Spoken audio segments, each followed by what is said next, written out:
चलो चलो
Mr.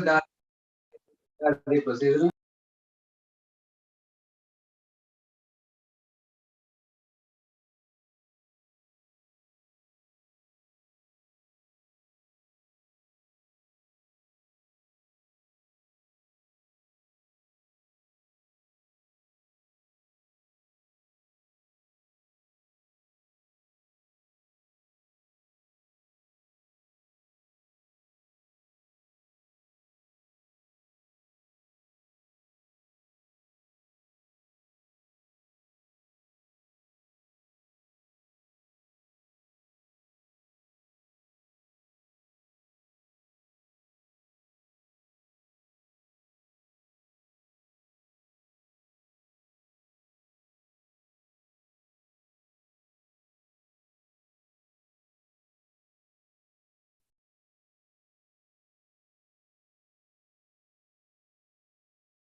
Problem is one question part of it.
Hello everyone.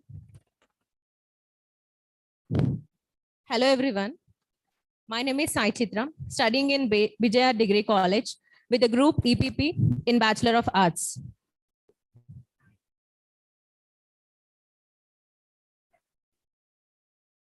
Now, my topic is on values in higher education. My topic is on importance of ethics, human values, and constitutional values in higher education. First of all, knowledge is power, but practice and implementation of human values and ethics. Wait a minute.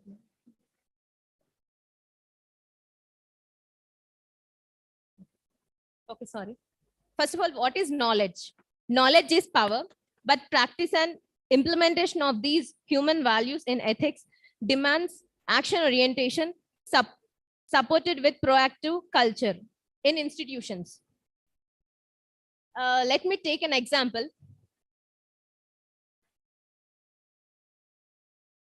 Suppose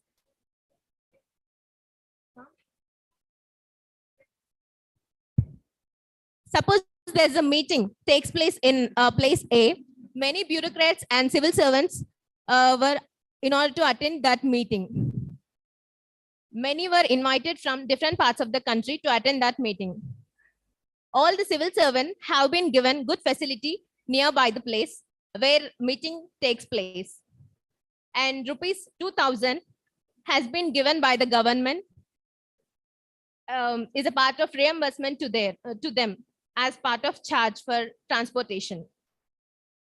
Let us assume 3 candidates of civil servants, X, Y, and Z. X has gone all alone. Next, Y plus 3, they all taken a taxi and they all taken rupees 2,000 charge. Then Z was about to out. Then he found one of his friends who has to attend that meeting. He went with him. Now payment has done to all of them, but surprisingly, Z denied to take that 2,000 rupees cash. But the person who has giving the payment is forcing the Z to take that amount. But the person who is a civil servant said, I know I should take the money as per the rules. But the rule is made because everyone is supposed to spend 2,000 rupees, and so that the officer should not compel to bear. I have not spent that money. So if I will not, so it will be not right to take that money. Now, where comes honesty and integrity? All the 5 plus 3 has went in a taxi. All had taken that 2,000 rupees. It is honesty. Y plus 3 has honesty, because according to the rules, they has to get that 2,000 rupees because they had attended that meeting. But Z denied.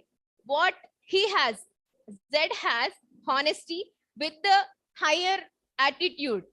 What we call that attitude? We call that as integrity. So in present day, what we have to, these officers with the great attitudes have inculcated values, ethics, and human constitutional values in them. Not only in them, not only in their academic study, but also in their life as well.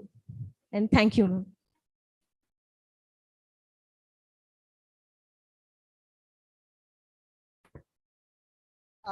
Sai Chitra, is it? Congratulations, first of all, on making your presentation. I think it's really nice that you took this opportunity to make a presentation. Well, we didn't know where you were going because you didn't say it was a case study kind of you were doing. Had you made that clear, then, you know, that's the only suggestion I'd give. But it was a brilliant case study that you did to show how ethics and integrity and values are very important. Congratulations, and I hope you keep presenting again. Very good. No, I don't have.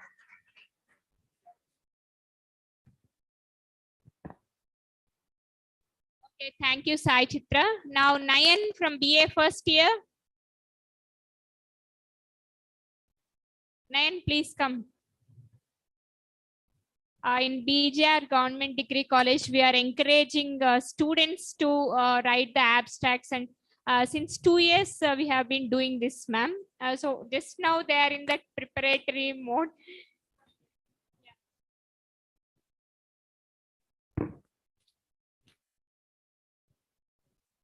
Very good morning to the dignitaries on the dais and to on and off the dais.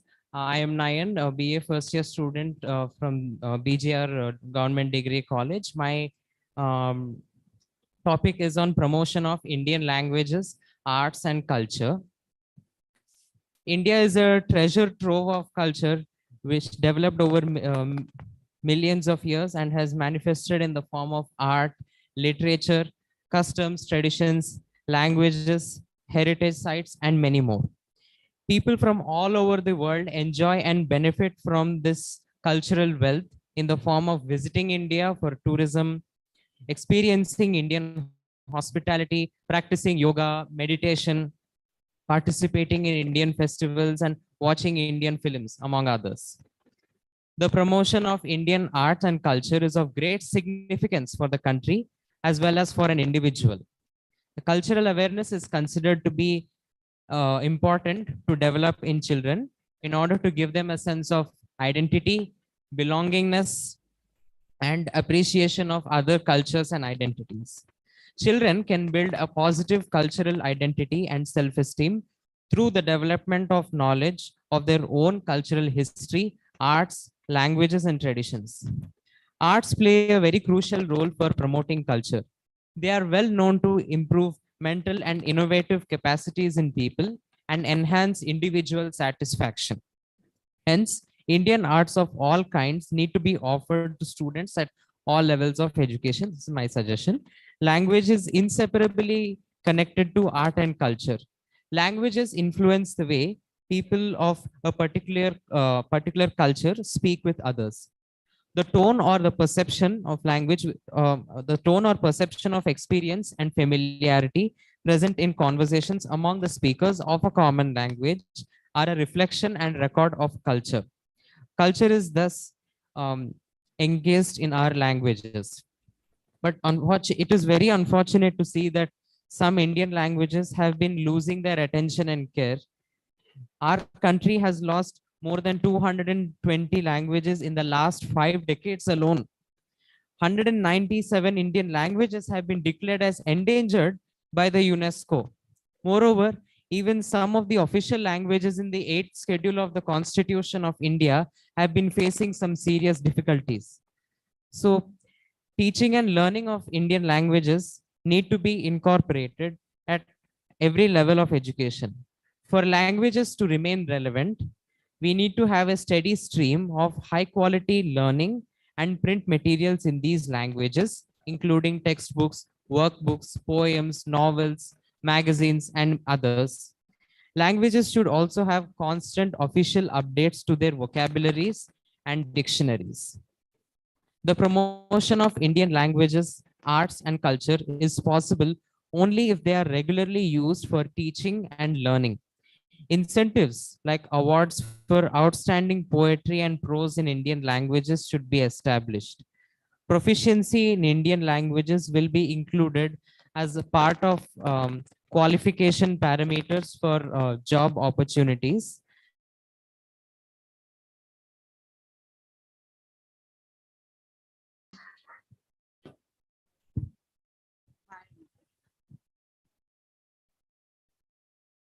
Mayank, is it? Nine. Oh, what a beautiful name. Nine, excellent presentation. Lot of research that has gone into, lot of reading went into your presentation. And this topic is very valid in the new education policy, because when you say, when you talk about 21st century skills in the NEP, you're talking about communication, you're talking about collaboration, you're talking about critical thinking and creativity, which is the 4 C's. But there is a 5th C, and that is exploration of culture in the undergraduate classroom. And you have touched upon that. And I like the fact that you also brought to our attention how many languages we have lost over a period of time, and how many, 197 you said are endangered languages.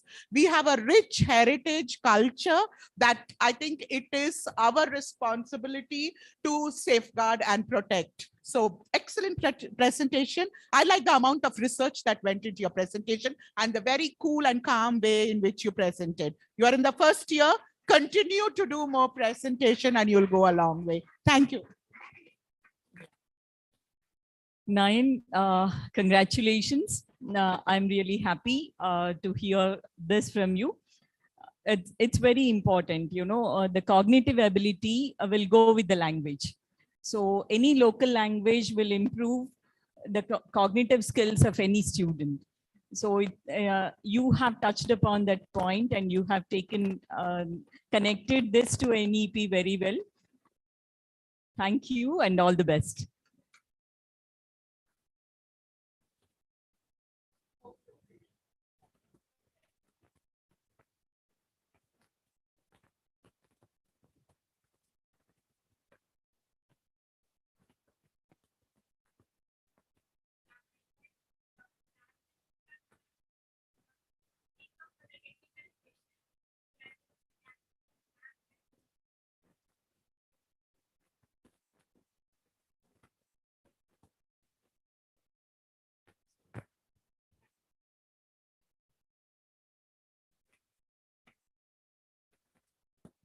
Greetings of the day to everybody. This particular seminar organized by BJR Degree College is a very appropriate initiative at this point of time when you talk about implementation of the Education Policy 2020, which was being framed. All the education institutions, especially the higher education ones, are all looking towards the implementation part and are struggling with the issues to do with how can that be done. So let me briefly tell you about how can that be done, and basically talking about the pedagogical part of it, which is related to teachers, because as teachers community, how do we talk about what kind of pedagogy do we adopt so that we implement the education policy well.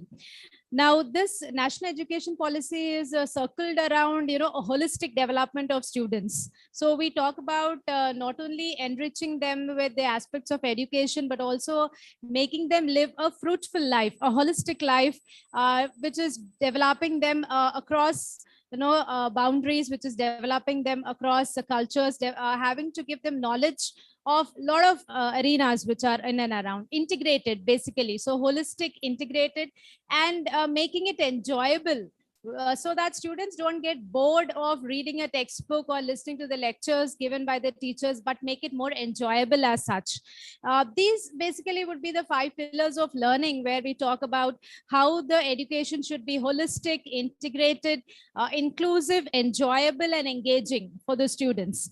And now, how can this learning, which we are going to impart as a part of the education policy, it should basically revolve around enhancing critical thinking among the students, revolve around creativity, promoting scientific temper among the kids who are there, enhancing their problem solving skills, because when placements happen at college level or even at intermediate level, we often have complaints from the industry where they say that the skill set which we need and the skill set that they have is there's a lot of gap between the two. So the skill gap which is existing has to actually be bridged. So you talk about, the problem solving part there, and how can these kids be made socially responsible for every action of theirs, because they are going to hold positions in future. They are going to be the leaders of the country, leaders of business. So we got to also make them socially responsible. So for such a thing to happen, as teachers, what kind of pedagogical approach do we adopt? So as teachers, we got to be imparting hands-on experience to them. We got to be integrating their learning with art. We got to be integrating their learning with sports. We got to be imparting learning in terms of storytelling. No, not simply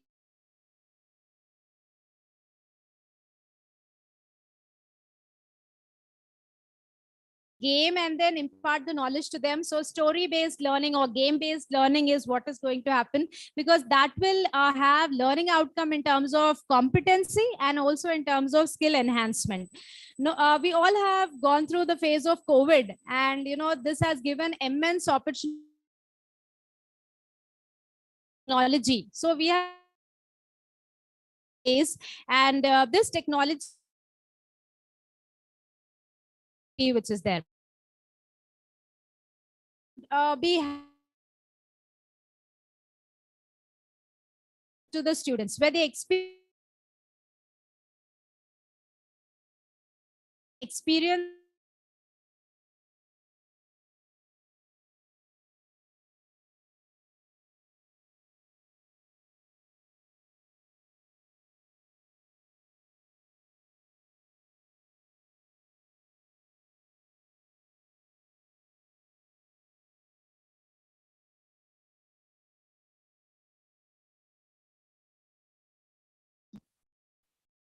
he adopted an approach called teacher under the umbrella, where he was called as the Chhatriwale Guruji.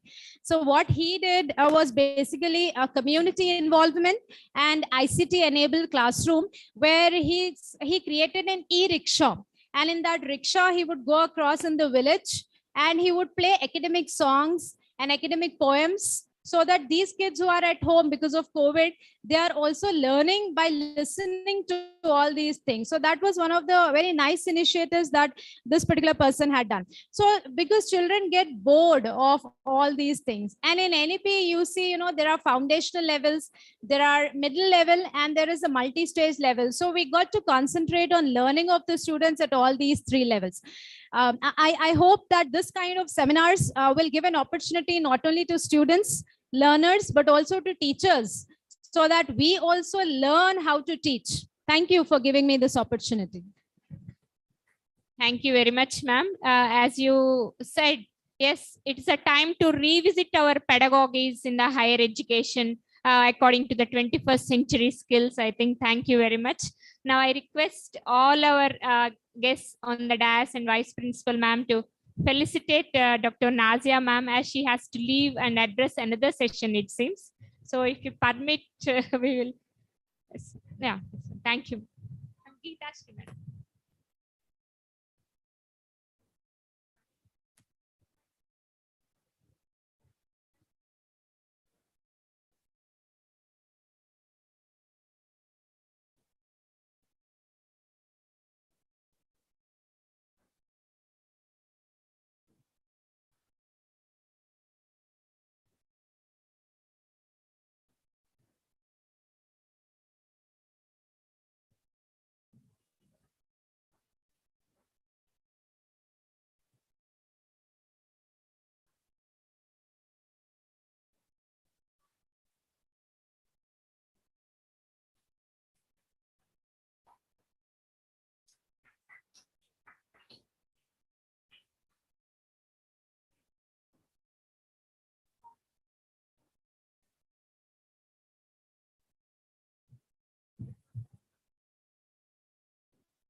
Good morning, everyone.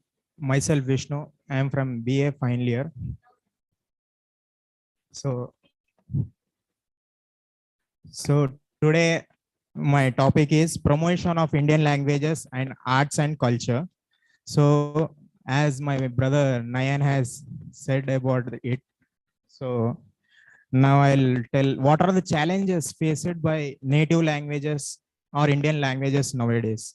So we can see by the increase of corporate sector or privatized education, we are all focused on English education only. We are not bothered about our cultures or our languages. So by implementing these promotion of Indian languages and cultures, we'll get a different way of uh, different face to our cultures and in our languages. So in South India, we have many languages. In North, we have many. See, India is a country where we can speak multi languages or different languages. So it is represent our different style of cultures, arts also. Whereas some are specified in constitution and some are not. Like we can say when we are moving towards hill stations, there are some tribal caste people. They have different culture, different customs, different traditions, all. So these all represent the phase of India in a different way. So thank you, everyone. Thank So thank you, Vishnu. Very good, Nana. Congratulations. First of all, from the student community, taking this step, coming over here and speaking and trying to present a paper is a very big thing. Congratulations. No, is it? I like the fact that you didn't have a sheet of paper also with you. You had your phone. Yes, very technical. You made a very valid point that native languages and native cultures are ignored, are not given the importance because English has overtaken, or English is the global language. So that's given more focus. Absolutely right. And the new education policy just is trying to rectify that, because the thrust is on Indian languages, Indian culture. So I think the next generation will not face the problems that you all faced. Okay. So it's a step in the right direction. And I'm glad that you young people have picked up on these points, and the fact that you all feel how important it is that a country like ours, which is multilingual, multicultural, needs to be represented in the classroom also, which was never done before. Thank you so much, Vishnu. Thank you, ma'am. Now I request Lokesh from BA first year. Please come fast. Sarita, ma'am. Presentation. సభకు నమస్కారం. I am Lokesh, BA first year MEP. ముందుగా అందరికీ good morning. అదేవిధంగా national education policy 2020 గురించి నేను చెప్తున్నాను. చెప్పే ముందు ఒక మహామేధవి, the father of Indian constitution and also lord గా చెప్పుకోవచ్చు. దేశం అభివృద్ధి చెందడం అంటే అద్దాల మేడలు, రంగుల గోడలు కానే కాదు. దేశం అభివృద్ధి చెందడం అంటే అద్దాల మేడలు, రంగుల గోడలు కానే కాదు, పౌరుని నైతిక అభివృద్ధే దేశాభివృద్ధి అని అంబేద్కర్ గారు అంటారు. అంటే ఆ పౌరుని యొక్క నైతిక అభివృద్ధి ఎక్కడో ఉండదు, మన తరగతి గదిలోనే ఉంటుంది. కాబట్టి గవర్నమెంట్ కూడా నేషనల్ ఎడ్యుకేషన్ పాలసీ అనే కాకుండా చాలా పాలసీస్లు చాలా చేస్తున్నాయి కానీ ఇంప్లిమెంటేషన్ లేదు. అన్ని ఇప్పుడు వరకు పాలసీస్లు చూసుకుంటే గాన దానివల్ల ప్రయోజనాలు ఏమి కొంతవరకు ఉన్నాయి, కొంతవరకు లేవు. సో భారత రాజ్యాంగంలో 4వ భాగంలో DPSP చెప్తుంది, ఆర్టికల్ 39F అండ్ 45 ఏం చెప్తుందంటే అందరికీ సమాన అవకాశం మరియు విద్య అందుబాటులో ఉంటుందని చెబుతుంది. మరియు అదేవిధంగా 1976లో 42వ భారత రాజ్యాంగం సవరణ చట్టం ప్రకారం విద్యను రాష్ట్రం నుంచి ఉమ్మడి జాబితాను చేర్చడం జరిగింది. మరియు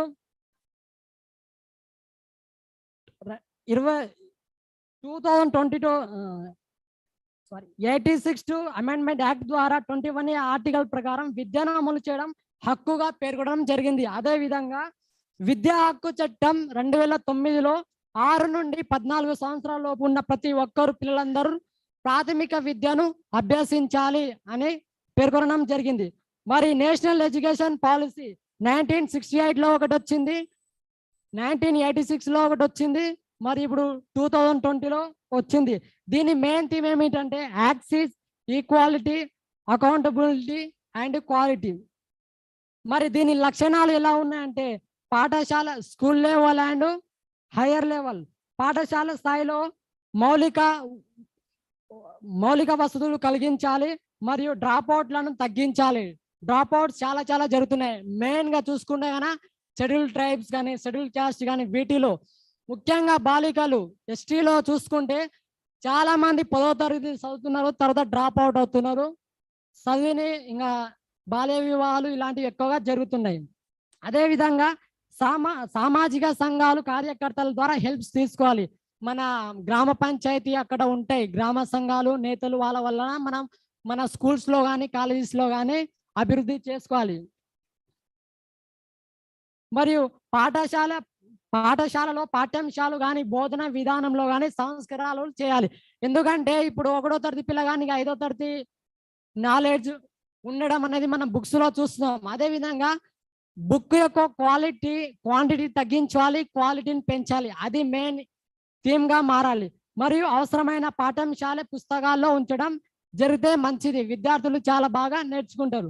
మరియు కళలు కానీ, శాస్త్రాలు కానీ, పాఠ్యాంశాలు మరియు వృత్తి విద్యా కోర్సులకు ఎక్కువగా ఎంకరేజ్ చేయాలి, ప్రోత్సాహం చేయాలి. మరియు బహుభాష విధానం మనం ఇప్పుడు చూస్తున్నాం.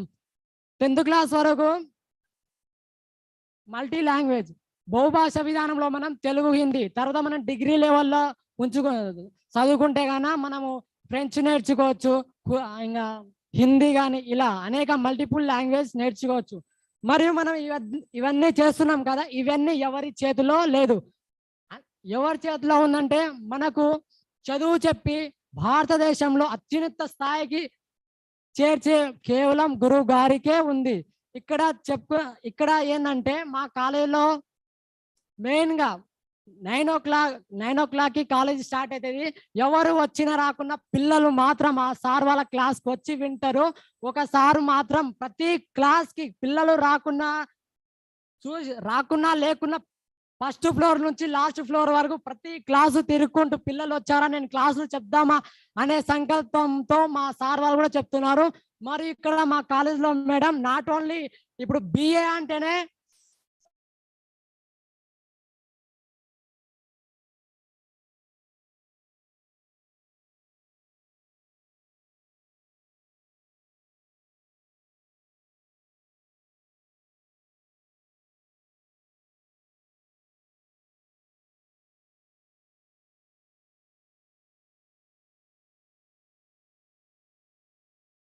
Maths, economics, political science.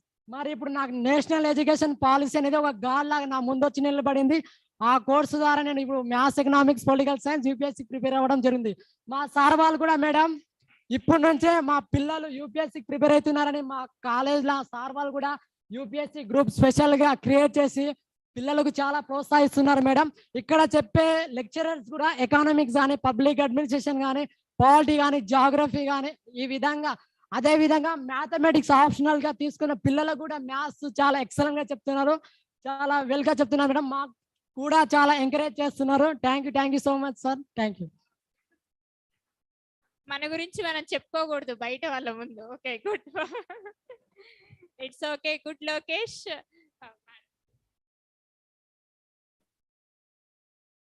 Lokesh, is it? BA. I like your enthusiasm, and if you love your college, your alma mater, then half the job is done. I'm so happy that you're so passionate, that you love your college. You are so happy with all the facilities that is provided, because it's very easy to find fault. It is very easy to find, okay, I don't have this, I don't have that.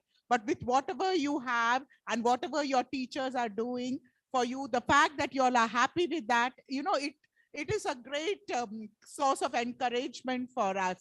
And the fact your presentation was also excellent.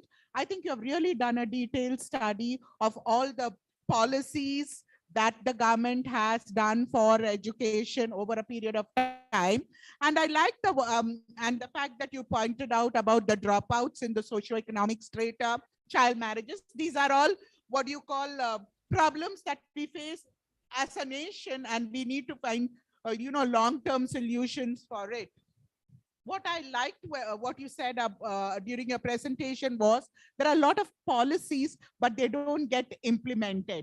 Maybe as a generation, we have failed you, but I think the next generation, which is y'all, when y'all frame your policies, you frame policies that are practical and that can be implemented. Okay, we know where we have failed as a generation, and we have failed y'all. We realize that too. But when y'all reach those positions of power, your policies must be such that it should reach the ground level as soon as possible. Thank you so much, Lokesh. Thank you.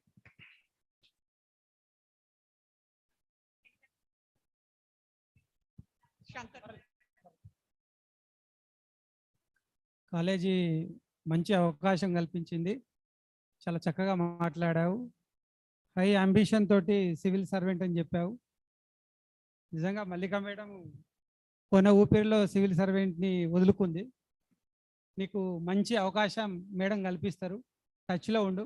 నువ్వు ఏదైతే problems చెప్పావు, tribal problems, ఈ problems అవి చెప్పావు, వాటన్నిటిని పరిష్కరించడం కోసం ఒక మంచి ఐఏఎస్ ఆఫీసర్ కావచ్చు పరిష్కరించాలని మనసారా కోరుకుంటున్నాను. Thank you very much.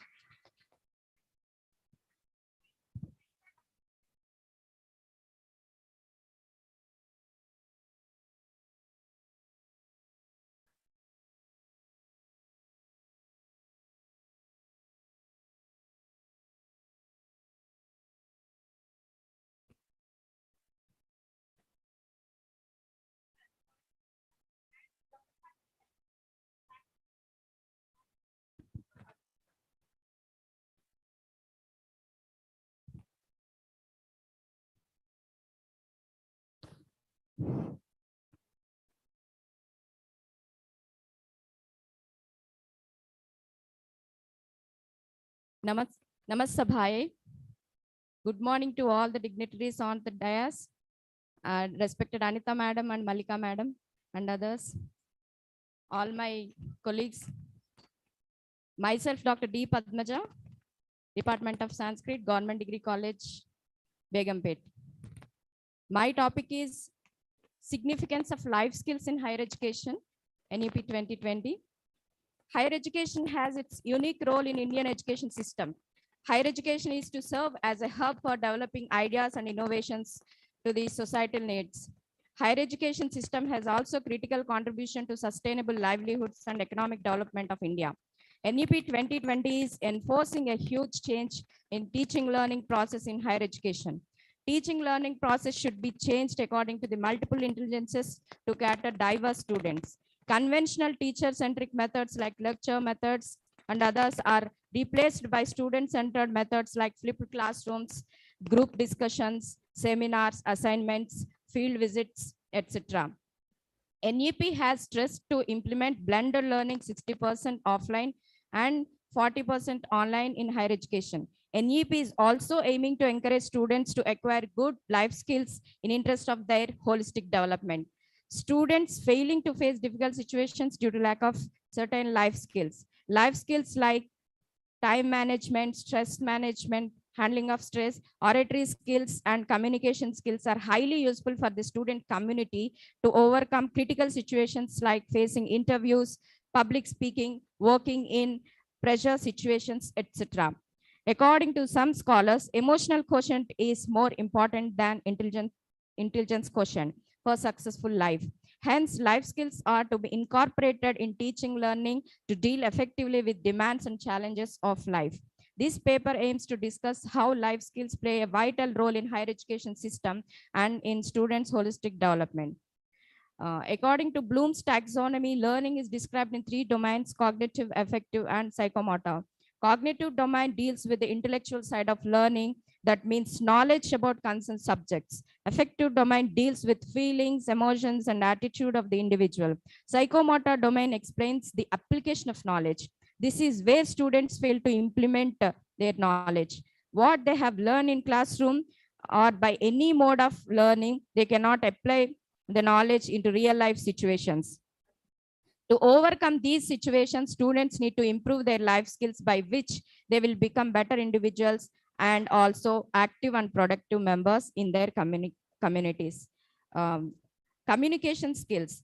I did one survey among UG students about classroom seminars. In that survey, I found that students are afraid to give seminars due to lack of good oratory skills, lack of communication skills. Students are facing difficulties in job interviews, and that is making them unemployable. Not only for seeking job, but oratory skills are needed for self-identity in the society. In Ramayana, when Lakshmana and Ramana are in search of Sita, they happen to meet Hanuman near Rishamukha mountain. Then Hanuman inquires about both of them. In that context, having observed and listened to the Hanuman speaking skills, Rama impresses and says Lakshmana that Bahu Vyaharatanena Nakinchid Apashabditam.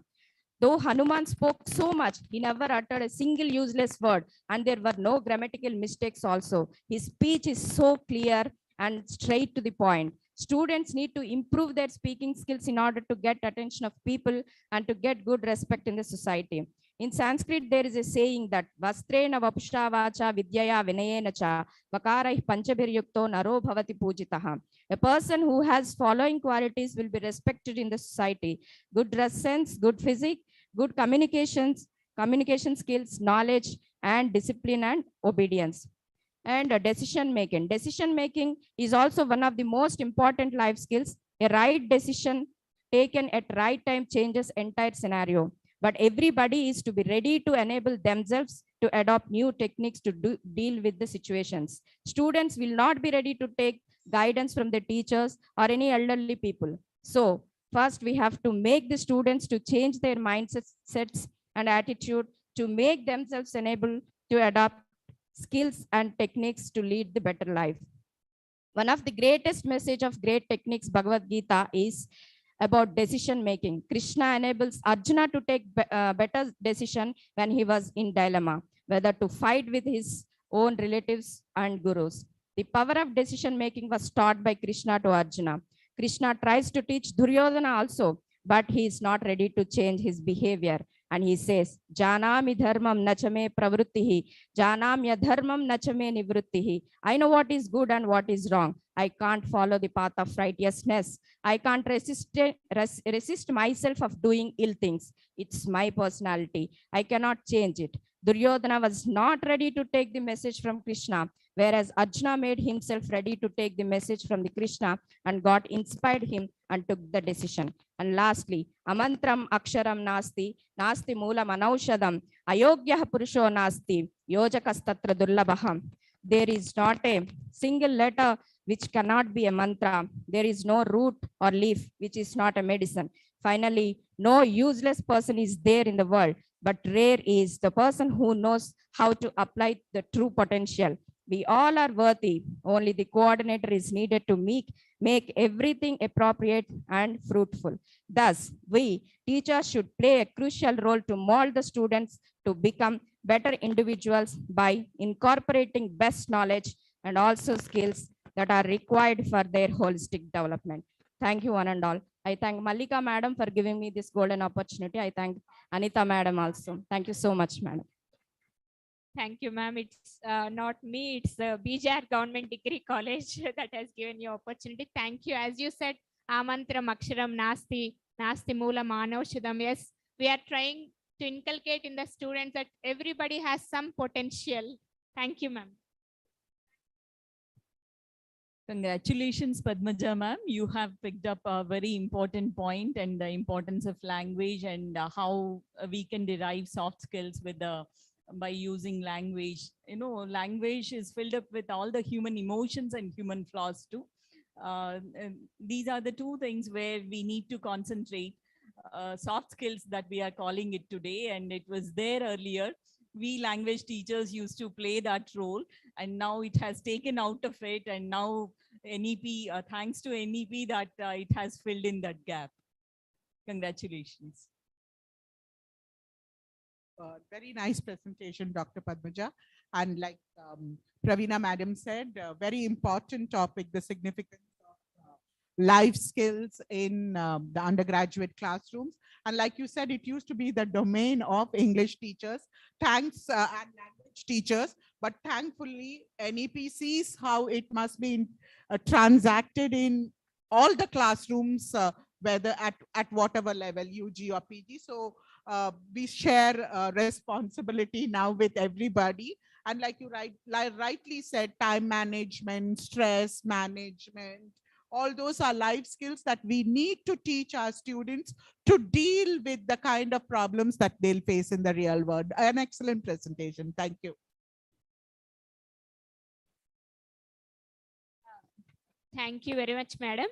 I request the online participants, any of you, if you are willing to present, please come forward, because we are running out of time. We have to start the panel discussion. Bandla Sridhar sir, earlier you have raised the hand, but he's not there in the meeting now. Sai, Bandla Sridhar sir is there.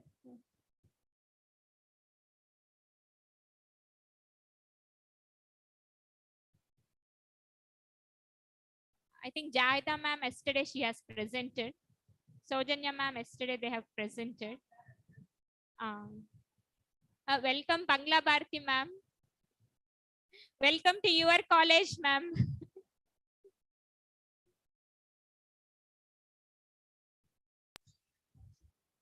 Ma'am is online. Ma'am, you want to say a few words, please, ma'am? Yeah, thank you, Malika ma'am. It's a pleasure to be watching this online, and lovely presentations by all the students. I congratulate the teachers who have trained them, and also the staff members who have been supportive of presenting. I'm happy to see you all online. Thank you so much. Good luck to you all. Thank you, ma'am. Thank you very much, ma'am. Okay, I think now we will start with the panel discussion. Sir is a chairperson. Yeah, we will invite him. And ma'am, you also be here. Sir, Kaknuri Surnaran Murthy sir want to say a few words. Our faculty of Associate Professor of Telugu in BJR Government Degree.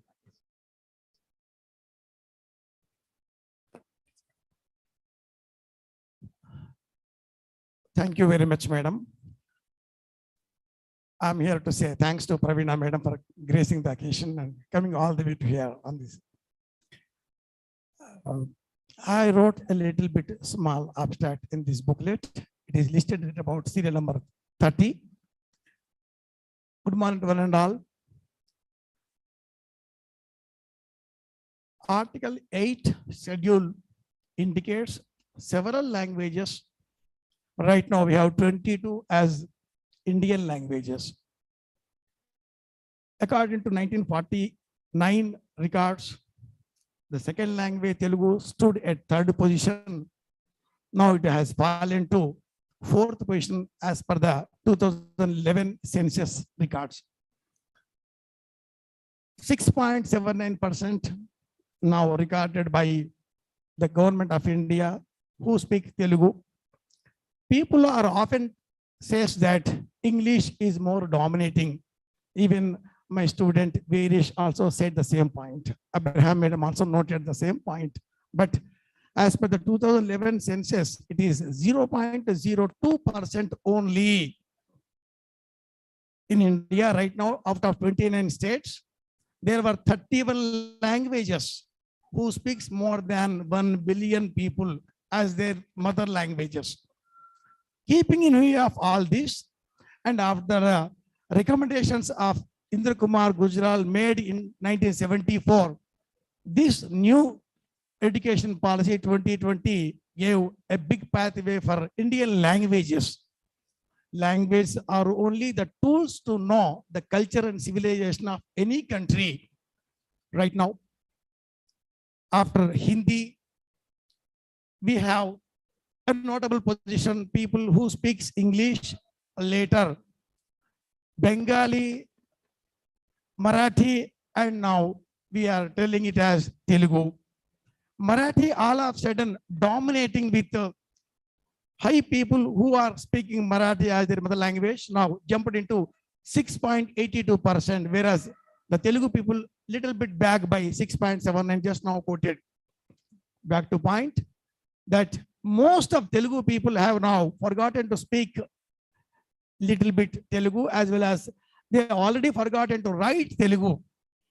Most of the people, they can talk easily, but they are unable to write properly. That is the biggest problem. Okay, Telugu అధ్యాపకుడిగా ఆధ్యాత్మిక ప్రసంగాలు చేసే వ్యక్తిగా మీలో చాలా మంది తెలిసే ఉండవచ్చు, అది వేరే విషయం. ఒక ఉపన్యాసకుడిగా భాషాభిమానిగా తెలుగును కాపాడుకునే విధంగా మనం ఏం చేయాలి? University Commission, when the government of India established in their 1949 in the parliament, the parliamentarians raised their hand saying that why you people are forcing us to learn Hindi? We don't want Hindi, particularly the sounds from Tamil Nadu and other directions. Then on 14th September, a vote has been organized in parliament. With a single vote, second language Hindi was defeated. And officially English made as an equivalent to the languages of India. Hindi and English both are, as per the constitution, as just now Viresh quoted, that the period was given for 15 years. So 26th January 1965 onwards, English has been designated as Indian language. Giving the status of Indian language, then it has been designated as the most corresponding, one of the best languages for India, who can do all kind of their transactions or whatnot, all kind of transactions. Everything will be through English after 26 January 1965. Later, at this point of time, it is observed that the 86 or the 2005 amendments to National Education Policy or the 1992 P.V. Narasimha Rao adjustments, amendments made for the policy, most of the governments focused on 1970-75 I.K. Gujral's recommendations only. There he mentioned that Urdu is also equivalent status. Now, this new policy I studied and I observed that again the state governments given freedom. 3 language system is to their own choice. So immediately out of 29 states, the Tamil Nadu government initiated and they started Tamil as their official language. A must to learn to join any job at Tamil. It is a must for all the employees as well as the students too. Till 5th class, one should go through the Tamil. Such rules are essential to safeguard our mother languages. So thanks for giving me this opportunity once again. I'm here only to greet Pravina Madam that you graced this occasion. Thank you very much all the way, Madam, and Abraham Madam. Thank you very much.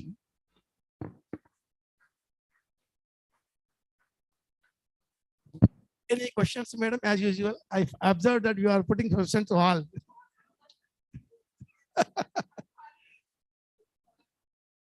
Thank you.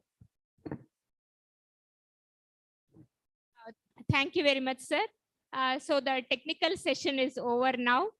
So, madam, we are grateful to Dr. Praveena, madam, principal of Government Degree College, Sangareddy.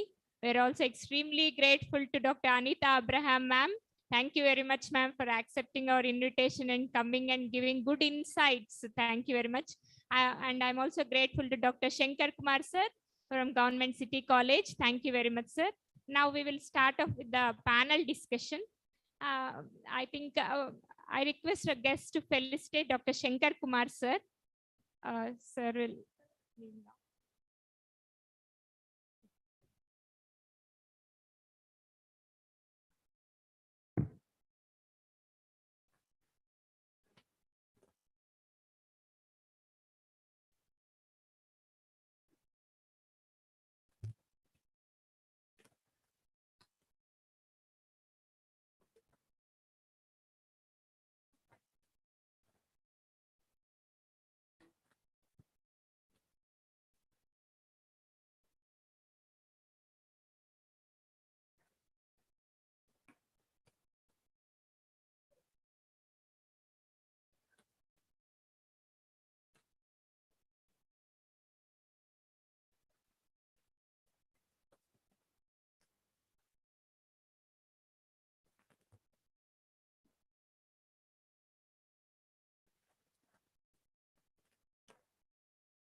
So welcome back to the panel discussion of our second day of National Seminar on New Education Policy. I deem it a privilege to invite Dr. M. Venkatnarayana, sir, Associate Professor of Economics in Center for Economics and Social Studies, Hyderabad. Sir is currently working as sir. We deem it a privilege to invite you onto the dais. Sir, please come and occupy your distinguished chair, sir. Sir is the chairperson for the panel discussion. Sir is currently working as Associate Professor, Research Cell on Education, CES, Hyderabad. His areas of research interests include economics of education, human development, health, labor, affirmative action of the state.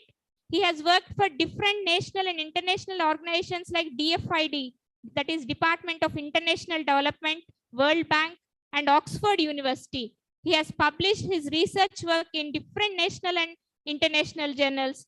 Really, we are fortunate that such a great, illustrious person is in our midst today.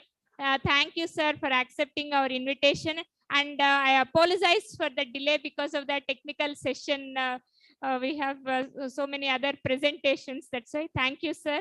Now, I invite Dr. Shah Jahan, madam, IKSC coordinator of Indira Priyadarshini Government Degree College, onto the dais. Madam is a NAC coordinator, and under her ages and leadership, Indira Priyadarshini Government Degree College obtained grade A.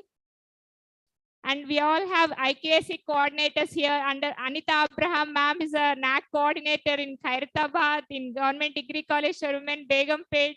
So all experienced persons here. We are looking forward for your good insights and suggestions, sir and ma'ams. So our Dr. Praveena, ma'am, she's a principal of Tara Government Degree College.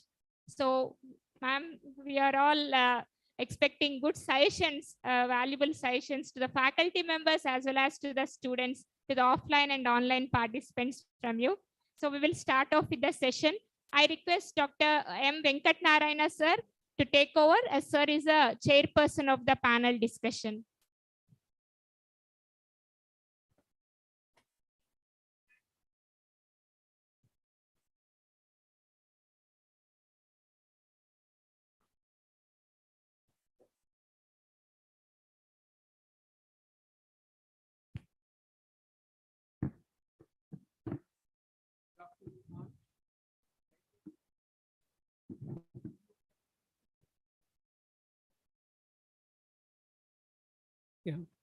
Good afternoon, all. Thank you, ma'am. Thanks for inviting me for the speaking here. And it's an opportunity for me. Okay. Is it fine? Okay. Yes. So, yeah. So talking about this national education policy, I think it's audible, isn't it?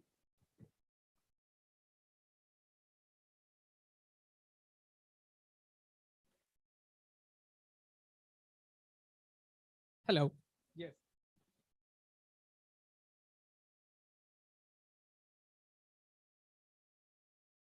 Is it okay? Yeah. Hello. Yeah, talking about this National Education Policy 2020, that is third in the series of national education policies that India has. It is having very good vision in the sense education system to transform the India into what is that, what we call equitable and knowledgeable society, and also transforming India into a global knowledge power. Yeah, that vision is very good, very good.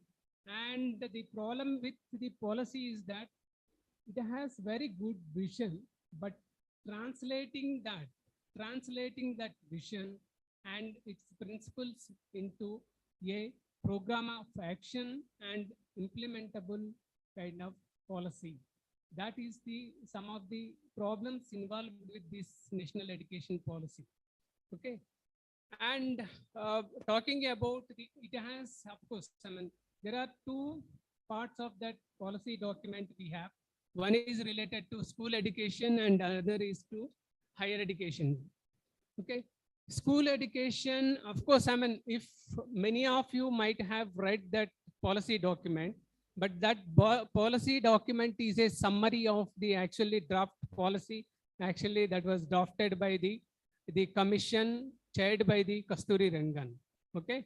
So that draft policy has many details of the system, how education system is working now, what are the issues concerned with the education system in India, and what are the challenges, what to be addressed, I mean, how to be addressed these things. And sometimes when we are reading that policy documents, actually sometimes it is missing some of the issues and some of the program of action that actually drafted in the draft policy by Kasturi Rangan. For example, what we see in this document, policy document always talks about GER. So GER is nothing but just gross enrollment ratio. So achieving 100% gross enrollment, there should not be a time point, the target for the next to 2030. Already 100% gross enrollment we have achieved in India. Most of the states have achieved. But that gross enrollment ratio, that measure that we have, I mean, our school education system is reporting. There are a lot of fictitious kind of enrollment system. Okay. And that enrollment doesn't ensure the children attendance in the school. His name is enrolled on the roll, but doesn't mean that he is attending. And once, even if that attendance is ensured, that doesn't ensure that he or she, that child is retained in the school system till the completion of that cycle. If it is, he is enrolled in the primary cycle in the first class, it doesn't ensure that he will complete through the first class to the fifth class, completion of the primary cycle. Similarly, it is the case of middle and then sixth to eighth and then secondary and higher secondary. So what we have certain normative perspective for the education system. What is that? What is that? Is that our constitution mandate? I mean, constitutional mandate is that all the children of 6 to 14 must be in school, and that must be formal schooling, not any other kind of schooling. Formal schooling means general or education schooling system, not somebody is attending like their own private teachers is studying, or not like that. It is like attending formal education system, formal schooling. Okay, that means all the children, it is 100%, not only enrollment, it is also 100% attendance rate. All the children must be in school, irrespective of, whatever the school they are attending, in the sense, formal education system, private or public. Okay. And also now, it was actually our constitution says that it is 6 to 14 must be in school, but the global norm is that all the children below 18, it is not only up to 14, it is up to 18, must be in school, and they should complete the school education system. They should complete the school education. That means all the below must attend all the school education system and complete by the age of 18 years. So that means by if a child is completing 18 years of age, he must be in a position to complete his or her school education. That means up to the class 12, We are, especially in AP and Telangana, we consider school education as up to 10th class only. But in general, school education system consists of up to 12th class. There is no other state having junior colleges. There is no other state except Telangana and Andhra Pradesh. Most of the states are having school system up to the 12th class. Okay. So this is one problem I have seen the education policy talking about gross enrollment ratio, when it is not talking about attendance rate and then retention. Retention is related to dropout. We have been concerned about that dropout rates, dropout rates India has been experiencing during the last, of course it has been there. We have seen 90s, it was very high. The percentage of the children joined in first class, only 40% of them used to reach up to their 10th class. 40% of them used to reach up to the 10th class. That was the kind of situation in 90s, but for a period, that kind of situation we have improved, but still we haven't overcome that problem. All the children enrolled in class 1 are not reaching even 10th class, okay? Leaving apart that completing 12th class, okay? So this is one of the issue I see. When we are critically looking into the education policy document, this is the one of the issue I see. It's a kind of, it hasn't given due attention to this process of schooling from enrollment to the completion of the cycle of the education, school education. Okay.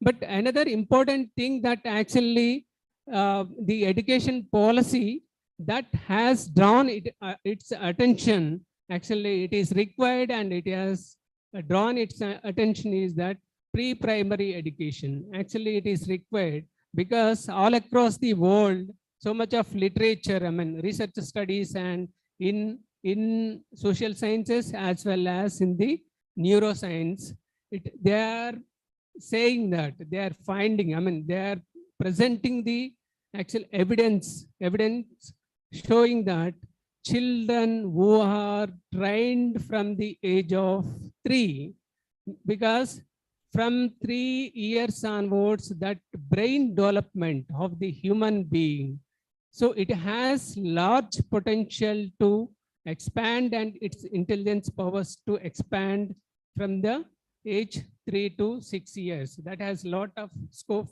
during that age of the human beings.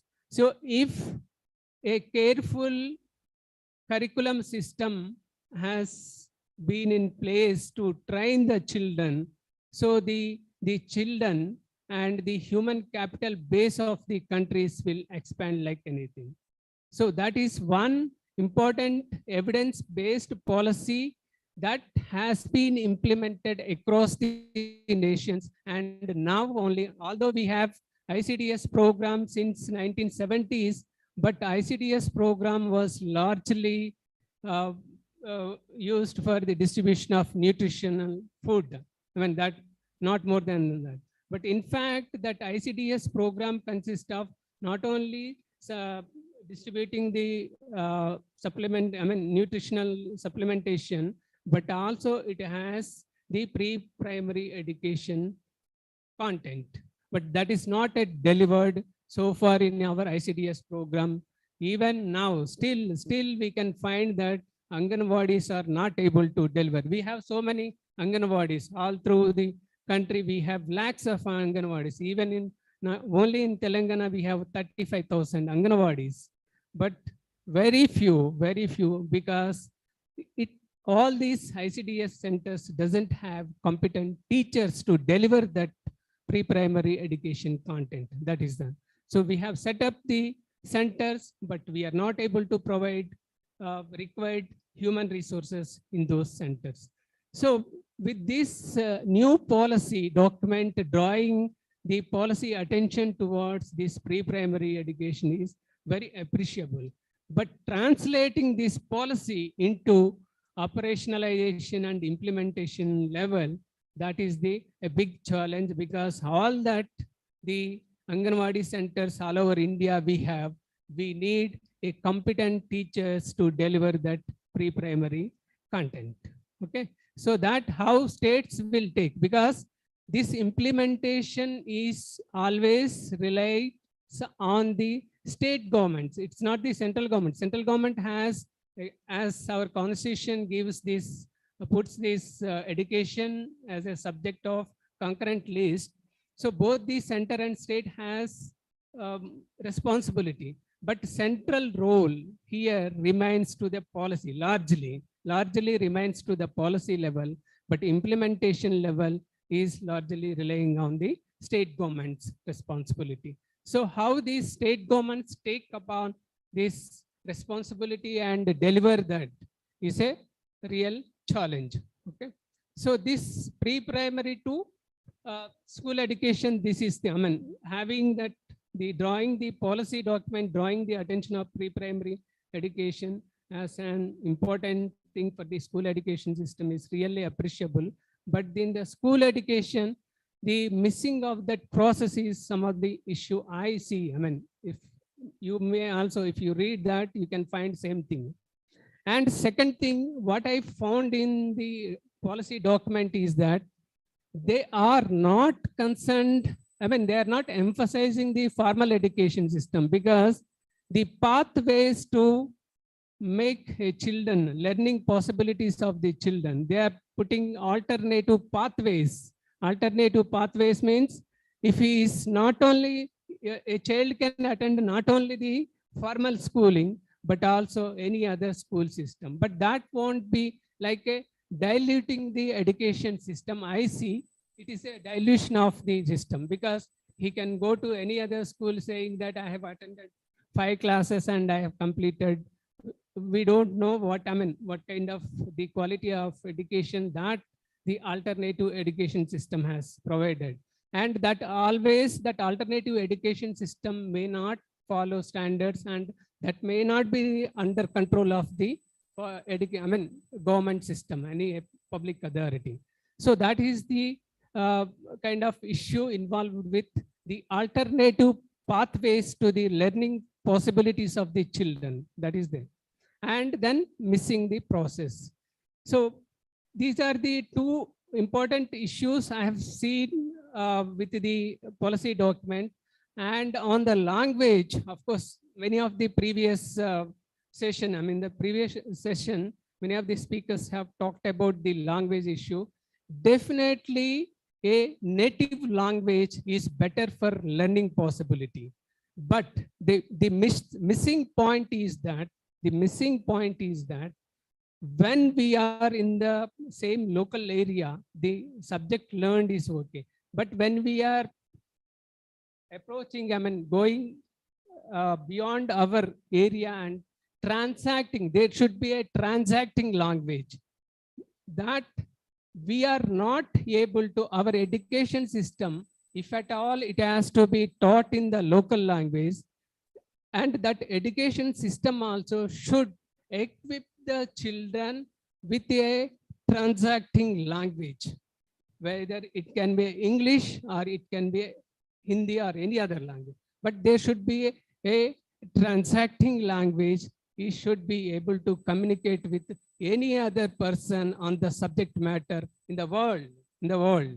That should be. If we are able to make that kind of school education system, which can make the children learn in their native languages and able to transact their subject matter or any other matter with the rest of the world, persons in the rest of the world, there should not be any problem in teaching in the native language. So when we are failing there, we are debating on then whether our native language, it should be a medium of instruction, should be a native language or general kind of either English or some other. So that is one kind of thing. And another problem we have to, of course, I mean, governments are ready and then they are able to mobilize the resources, especially in higher education, when policy is talking about the putting the teaching the higher education programs in local languages. That means the kind of what is that resources required to create that translated versions of the books, because most of the books we have knowledge systems, most of them are written in English language or any other language. So to get access to that knowledge system, either we should be, our children or our students should be able to, that what I was talking about transacting language, that means if they are able to read the textbooks written in other languages, particularly in English, that is okay. But otherwise, the government or the education system should have a responsibility of taking up the translation of the whatever relevant subject matters into the local language in which these subjects or programs are taught. That is the Herculean task. We are not sure. A government can take a simple policy decision saying that, okay, now onwards you start teaching native language. But creating that access to the knowledge system for the students, unless and until you create that access to the knowledge system in different languages, it is there. So that unless and until if you are able to create, then it will be kind of faulty kind of thing. Many students now we can see in the degree colleges asking, translated version. Telugu Academy is created, but Telugu Academy has still limited responsibility. It cannot, it cannot translate all that whatever in the subject matter available in English or any other language, it cannot translate. Okay, it can summarize and create one textbook for one subject in a program or in a course. That's it. That's it's a limitation of that much only. But a graduation, higher education means it is not only reading for one subject. You have to read only one textbook. It's you have multiple books. The resources you have on the same subject. So when you have that access to that knowledge system, you will develop your perspective, because one author might have different theoretical perspective. There is another author or scientists, social scientists or other scientists, they may be having different theoretical perspectives and different point of views. So taking the students to that different plurality, what we call it, kind of plurality in the subject matter. Taking the students to that plurality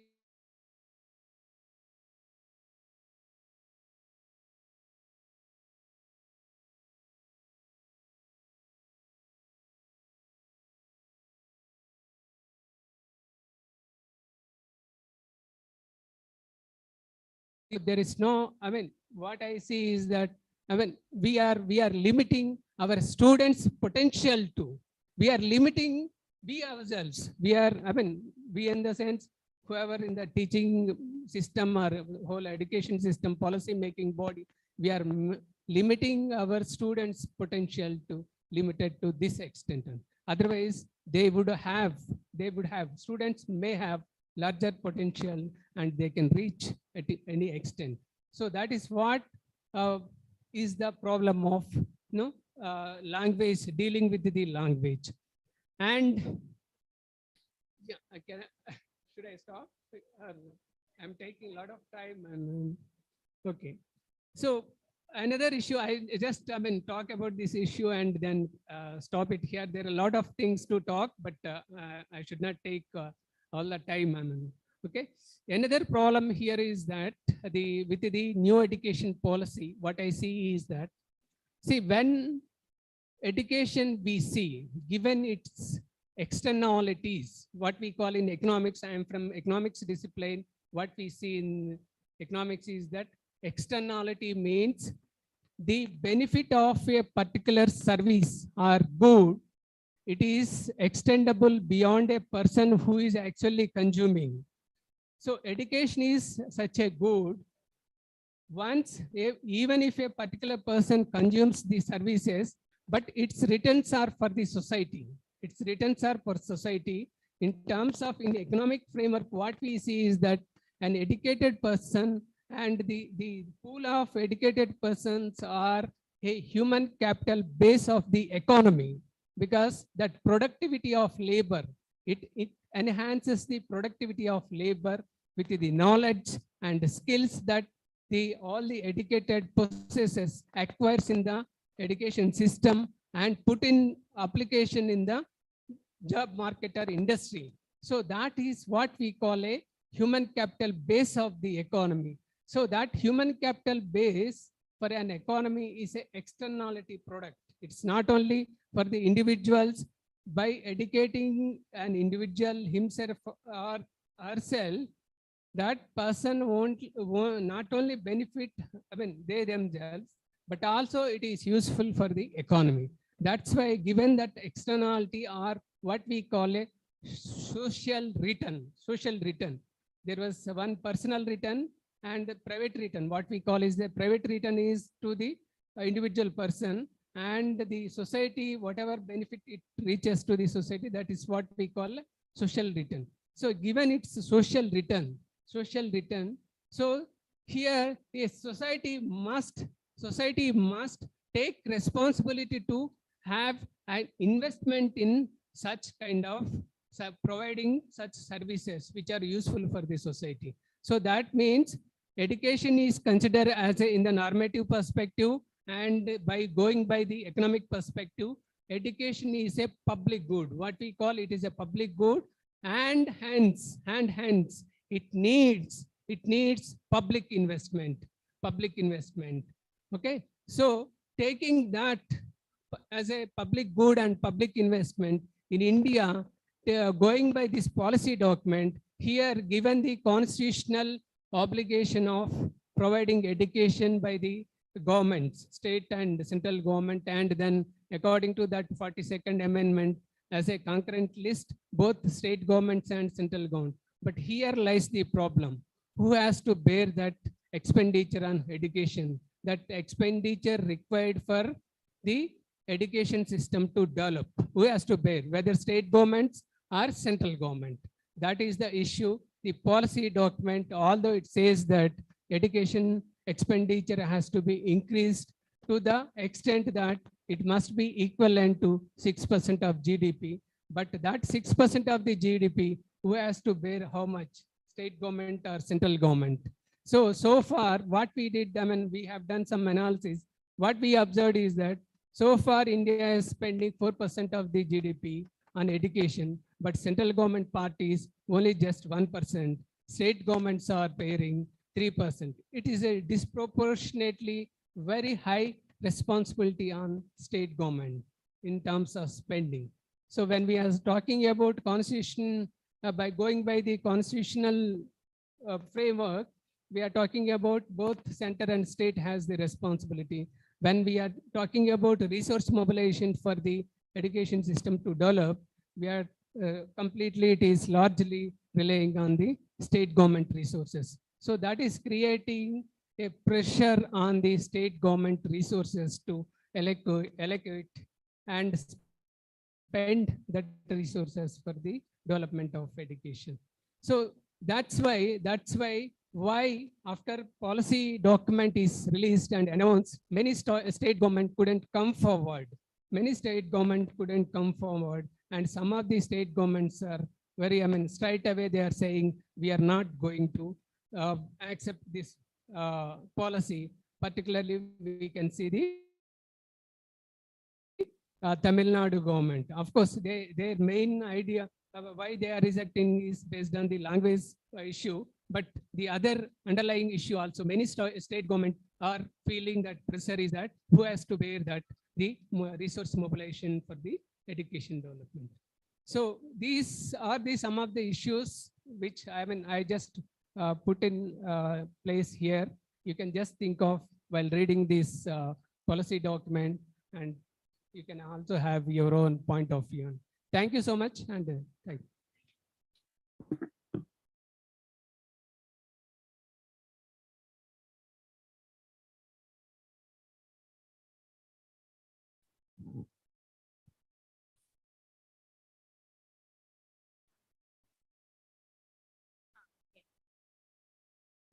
Yes.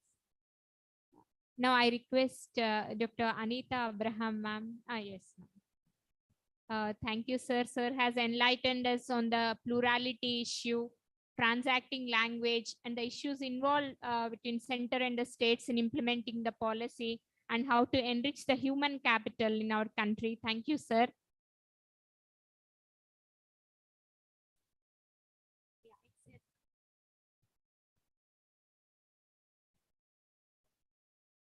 He will change. Please change the slides.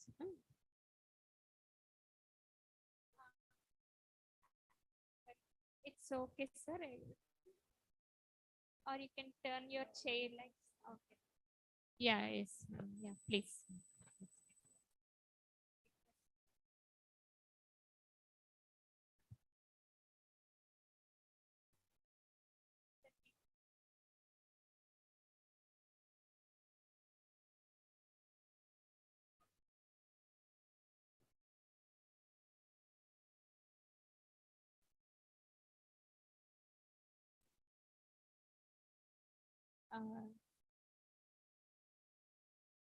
Minimize చేస్తా slide maximise నువ్వు ఇక్కడే ఉండి slide change మేడంకి easy convenient గా ఉంటుంది.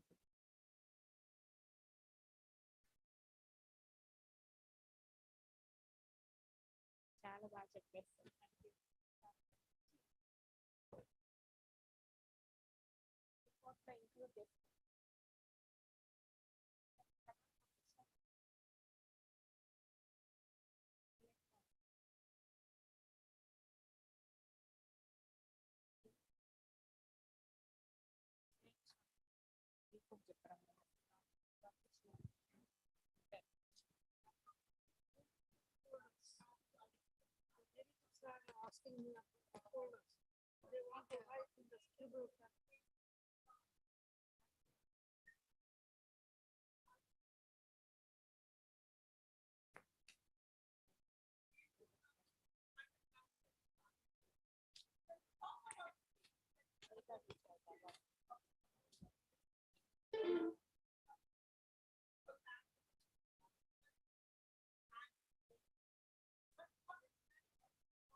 which I'm so glad that so many students and presenters brought up, which is culture, exploration of culture in the undergraduate classrooms.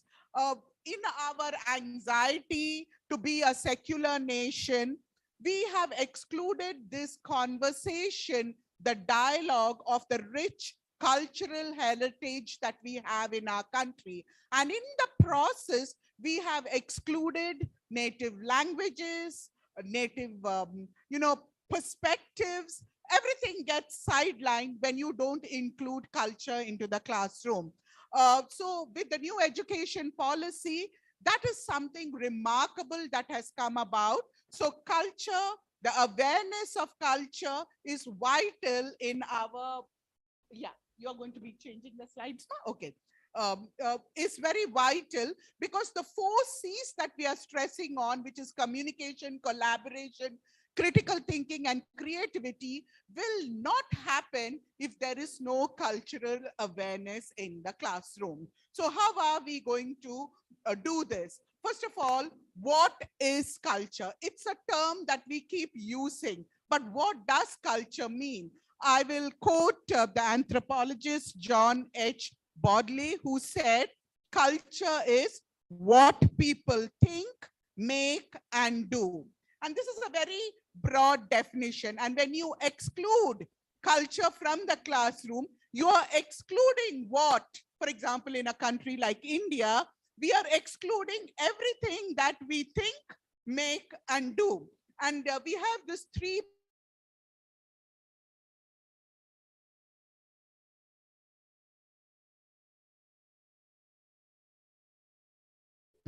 model perspectives. Practice are the 3 aspects of culture. What is perspectives? Perspectives are what the members of a culture think, feel, and value. And we need to bring this into our undergraduate classrooms. We cannot exclude this from the classrooms, okay?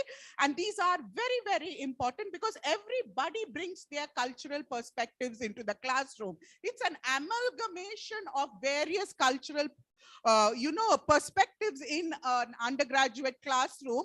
And if you don't take account of what the students are bringing from cultural perspective, then we are failing miserably to transact effective teaching and learning. Similarly, when we look at practices, what are practices? It is the tradition, the typical behavior that happens in a culture, the way people communicate with each other, okay? And it differs from culture to culture. Also, it also, it is the practices. It can be the food that we eat. Our wedding ceremonies are different. The way we interact with each other are different. So we need to take, as teachers, we need to be aware, and we need to sensitize our students also that my culture is different from your culture, and we need to have intercultural competence to deal with each other without any misunderstandings. And when we think of products of culture, the first thing that comes to mind is, the next slide, is food, okay? When you think of Hyderabad, you think of biryani, right? So it is the product of the culture. But then you also have avakai, which is very traditional, okay? So when you think of a culture, you think of the food, which is the product. You need to bring that also into the classroom, okay? Perspectives, practices, and products of any culture. First of all, we must be aware of our culture, and we should also have understanding of the culture of the various peoples that we are dealing with in our day to day. The best example, I don't think we have missed a slide, beta, is India. I think when you talk of monochromic cultures, for example, the US or something, it is very difficult to make them. They have just one culture kind of. But I think in a country like India, into our classrooms, if we don't bring the dynamics of culture, we have a picture of India, you need to go back. The amalgamation of culture that is India. It is multicultural, it is multilingual, it is multi-religious also. They say that every 20 kilometers, the practices, perspectives, and products change in our country. Okay, so it's very, very important. I just took one part of it, which is the fabric. Just look at the amount of fabric. It changes state to state, region to region. Okay, and similarly with food, similarly with language. So we need to bring this into the undergraduate classrooms to make students aware of what a rich cultural heritage we have. And as teachers, we need to exploit it so that our students realize how important intercultural competence is. If there is misunderstanding, if there is issues, it is only because we have not interpreted the cultural signals of another person.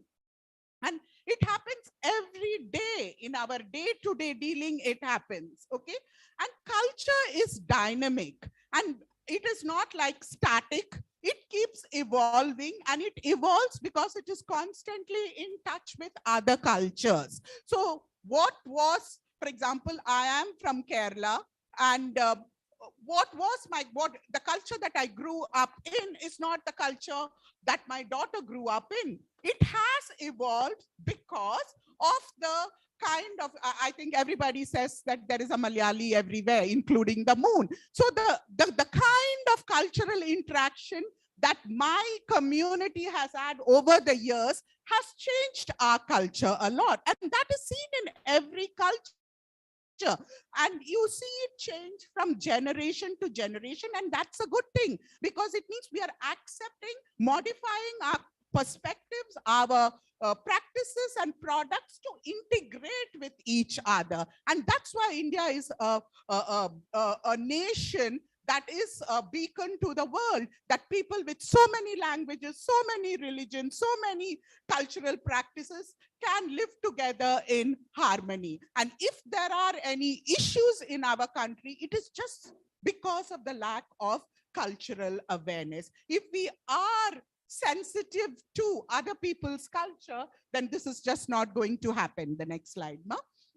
So the thing that we must do in our undergraduate classrooms is ensure that we inculcate intercultural competence. It is just being aware of other people's cultural perspectives, practices, and products, and accommodating it. We cannot be rigid and dismiss it. And the most important thing being stereotypes. Okay, so what we do is we stereotype people based on their caste, based on their religion, based on their areas that they come from, and then we, with that assumption, we interact, and that causes a lot of problem. I will again not give any example that are religious or political, because that can be issues. I will just take from my own culture and me as a person. For example, people just assume, I don't know where that stereotype came from, that Malayalis have bad pronunciation.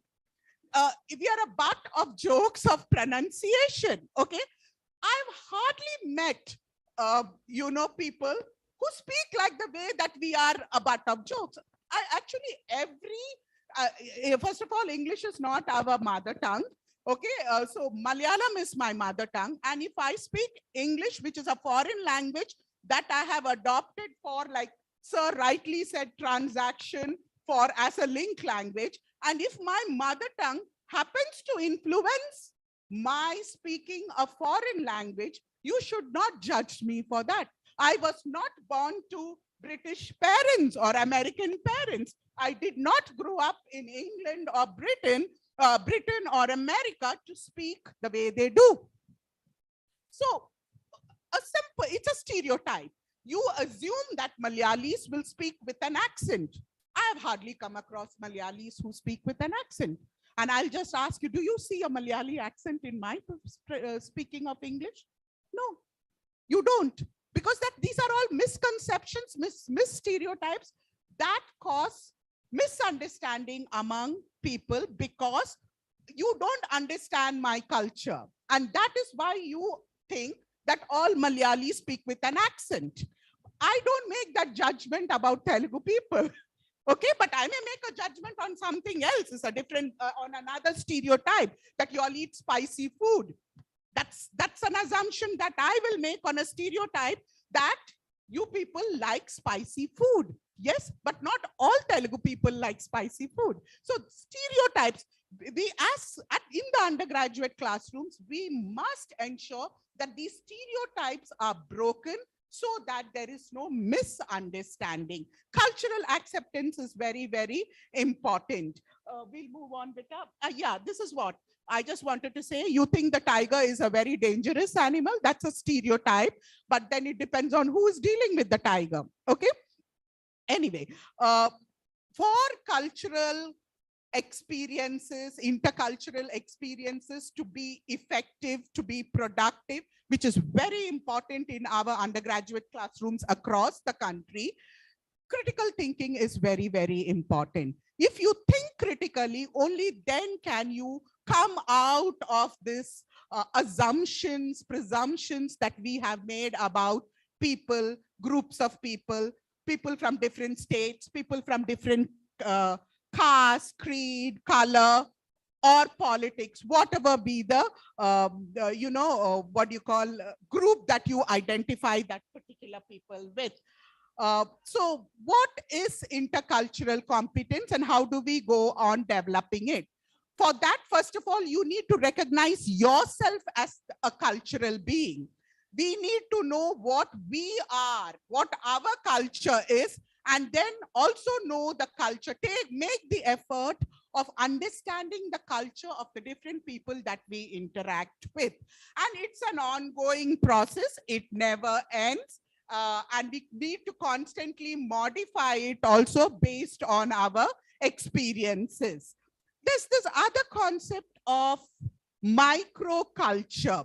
When you think of culture, you think of Indian culture, you think of Japanese culture, you think of European culture, but then there are microcultures, and we deal with microcultures every day. That is, within the larger culture, there will be smaller cultures, and that is what we deal with on a day-to-day basis. So, for example, I'll just skip. We'll go to the multiple identity slide. This is the wheel, the identity wheel within an individual. You are the person, you have a family identity, you have a religious identity, you have a hobby identity, you have a gender identity. These are microcultures, and you will be dealing, when you move within these cultures, your perspectives, your interactions will depend on the identity that you have. For example, as a daughter in the microculture with my parents, my dealing will be very different from my professional identity. The way I behave in the microculture of my home is very different from the way I deal with within the microculture of my professional identity, which is a teacher. It would include what I wear, what I eat, the way I speak. The way I speak to my mother or father is not the way I speak with my colleagues. The clothes that I wear at home is not what I wear to college. Okay, I may sit on my bed or in front of the TV and eat my dinner on a Sunday, but or lunch on a Sunday, but that's not what I would do in college.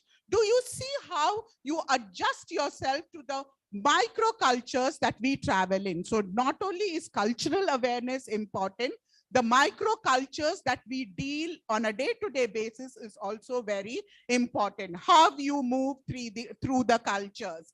It could be home, it could be your classroom, it could be the market, the college, your friend's house, temple, mosque, anything. You have a microculture, and the rules for that culture is very different from the rules for another microculture. Moving on, what I was trying to say, the dynamics differ. We'll just move on. We'll go to the cultural iceberg. There's this cultural iceberg template that I will just, the next one, beta. when you're looking at this, this is the pyramid, this is the cultural iceberg template. There is a deep culture, there is a subsurface culture, and then there is a surface culture. What we see is only the surface culture. But as teachers and as students, you should not stop at the surface culture, okay, where I dress in a particular way, okay. For example, people ask me, you are a Christian, why do you wear a bindi? That's a stereotype. Bindi is part of my larger culture, which is an Indian culture. I am a Christian, that's a micro culture that I belong to. So what if I adopt something from, I practice Christianity, but I adopt something from the larger culture, which is the Indian culture, okay? So let's not stereotype. We need to go to the subsurface culture, which is not very clearly visible, and then the deep culture, which is so deeply ingrained that it affects our behavior of what is right and wrong. So if a student, if somebody has behaved in a certain way, we just judge at this based on what we see at the surface culture level. But we need to go deep down to the deep culture level to see why that person has behaved that way. Okay, for example, when I teach it, for a long time I taught in a women's college, so we didn't have these issues. But in a co-education college, we have certain issues like students coming and telling us, these boys are talking to these girls are talking to these boys, you know, that kind of issues. But then it's absolutely normal. I mean, obviously the people who are complaining is coming from a place of deep culture, where in their culture it is wrong. But the people who are mingling, in their culture it's acceptable. Maybe not the culture as it is in their microculture. In their home it is acceptable. In their home, which is their microculture, I talk to a boy, I bring a boy home and say to my parents, he's my classmate. It's absolutely fine in my home. It may not be fine in another home. So just because I bring boys home, you cannot judge that there is something wrong with me. You get what I'm trying to say? So that is what we need to transact in our classrooms, to tell the students these things are okay, because people come from different microcultures and then form the bigger microculture of the classroom. So they are bringing different things to the classroom. So cultural awareness, exploration of culture is vital in the undergraduate classroom. And like so many students presented, language is a product of culture, right? And they were talking about the native languages and language, the way you behave, the way you move around is all part of your culture. So that is very, very important. And most of us stop at the surface level. The next bit. And also the very important concept of description or observation versus interpretation. I observe something and then I make an interpretation without taking so many cultural parameters into context. For example, I look at, let's say, Shanti. I'll pick up Shanti and see she's looking bored. Okay, I assume she's looking. My observation is Shanti is looking bored. You're not looking bored. I'm just using you as an example. That's my observation. Why did I make that interpretation on? Based on the fact maybe that she looked at her watch because it is lunchtime and I need to shut up. Okay. So, but then it is not that she's bored. It was, I mistook it because she is in a microculture where she's arranging this program. They are going on a time schedule and it has to be met. So it's important when we make observations and interpretations based on observations, we have to be very, very careful because there is a cultural context behind that. Will you move on? I will move on because we are really running short of time. So intercultural encounters happen all the time and we must prepare our students for these intercultural content. When two people meet, they are from two different cultures. You may be from India, you may be Hindus, you may be from Telangana, you may be from Nalgonda district, but you are different cultural beings. So what you bring and what X brings and what Y brings is very, very different. So we cannot club, oh, these are all children in the government college. That is the first microculture. So what? You all come from all over the state because of those. You are urban, rural, semi-rural, okay, from the interiors. You bring different perspectives, different values into the classroom. And as teachers, as students, we must be aware of it and be what you call not judgmental, accommodative to all that the student brings to the classroom, so that intercultural encounters are positive and never negative. We'll move on. I'll just quickly wrap up. Okay, for example, there are high context cultures like ours, South Asia and all, where, you know, it's a very dynamic, complex culture. And then there are low context cultures like America, Europe, which are very linear. So when you deal with these kind of people also, there could be a lot of problems. So we need to make our students aware of high context cultures and how people in high context cultures deal and how people in low context cultures deal. For example, we would say a namaste, okay, or now we shake hands, because physical contact is not something that's part of our culture. But when you go abroad, you see people hugging and even kissing you on your cheek, which can come as a cultural shock. But that's because you have not understood their culture. It doesn't mean all the men and women abroad are trying to kiss you, no, or hug you. It's just their expression, just like they don't know about a namaste. But then our namaste has become so famous that everybody is doing a namaste now. So that's how our culture is ours is a high context culture. So that is being accepted by low context culture. Somebody talked about yoga, meditation, and all the things that is being accepted. That is intercultural encounters, positive intercultural encounters. Shall we move on, beta?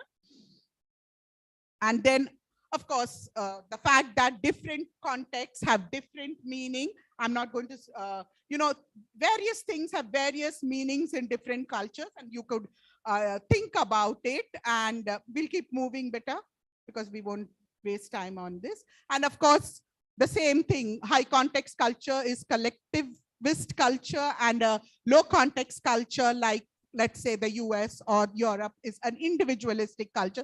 So you need to know what kind of people you're really, and even our culture is slowly transforming from a collectivist culture to an individualistic culture, where we had large joint families. I don't know if the younger children know about it, but we all used to go to our grandmother's house and we had cousins and cousins. It used to be nobody knew who was who, but then you had a nice time. But now my daughter grows up without wanting anybody to come home, without wanting to share her bedroom, without why are they coming, how long will they be staying, you know, all kinds of questions. So you see how certain changes have happened over time. You know, we are dying to have people over, and then the next generation doesn't want anybody to come in. So these are kind of things that we need to make our students aware of, because these are the kind of power politics that they will be encountering in their lives. And very important thing that we must teach is not to stereotype people. And we have stereotypes because of the culture, and we should break these stereotypes all the time. And that can only happen by critical thinking. Next slide. Next. So, next one.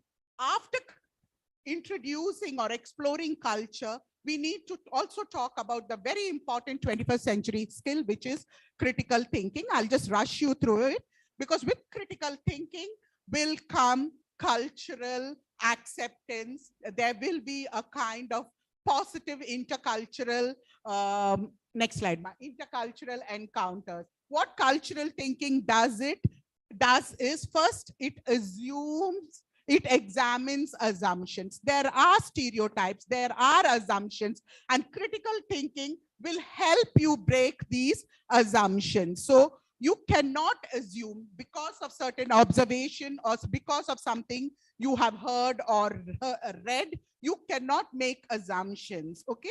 And the next thing that critical thinking does is, the next slide, beta.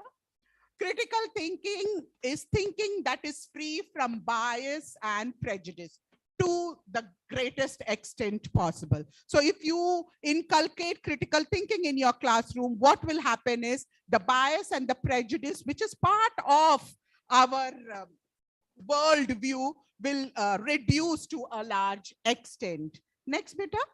And then critical thinking distinguishes fact from opinion. Most of the things that we fall back on about people, about cultures, about communities are opinions that are not ours, opinions that we have come across. So we need to go back to the facts. So that's why we need to know ourselves as cultural beings and also know about other cultures that we are interacting with.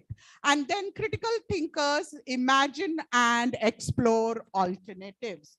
For example, like I said, not all Malayalis speak with an accent. I hardly have come across. So you need to look at alternatives, okay? Where did that stereotype come? Yes, we do have a pronounced accent, but that doesn't, as long as it doesn't hamper communication, I don't think it should be an issue. And then, of course, moving on to the fifth point, critical thinking is based on certain intellectual values. And what are they?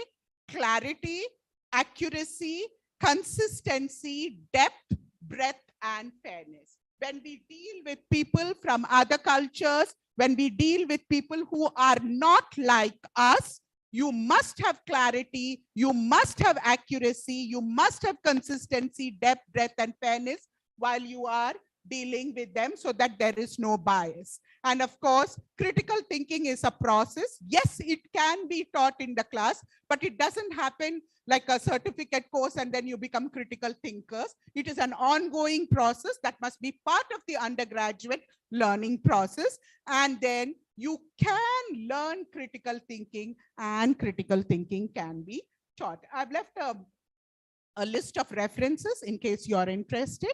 You can always look up and read. Thank you so much.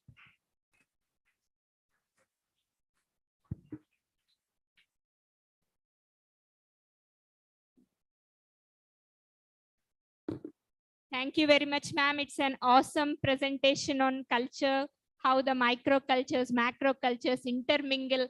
You have explained the greatness of India's pluralistic ethos. Thank you very much, ma'am. Thank you.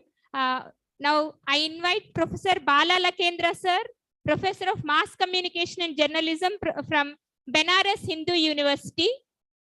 Sir, hearty welcome to Telangana, sir, from Babu Jagjeevan Ram Government Degree College. Sir, can you hear me, sir? Bala Lakendra, sir. Connect here.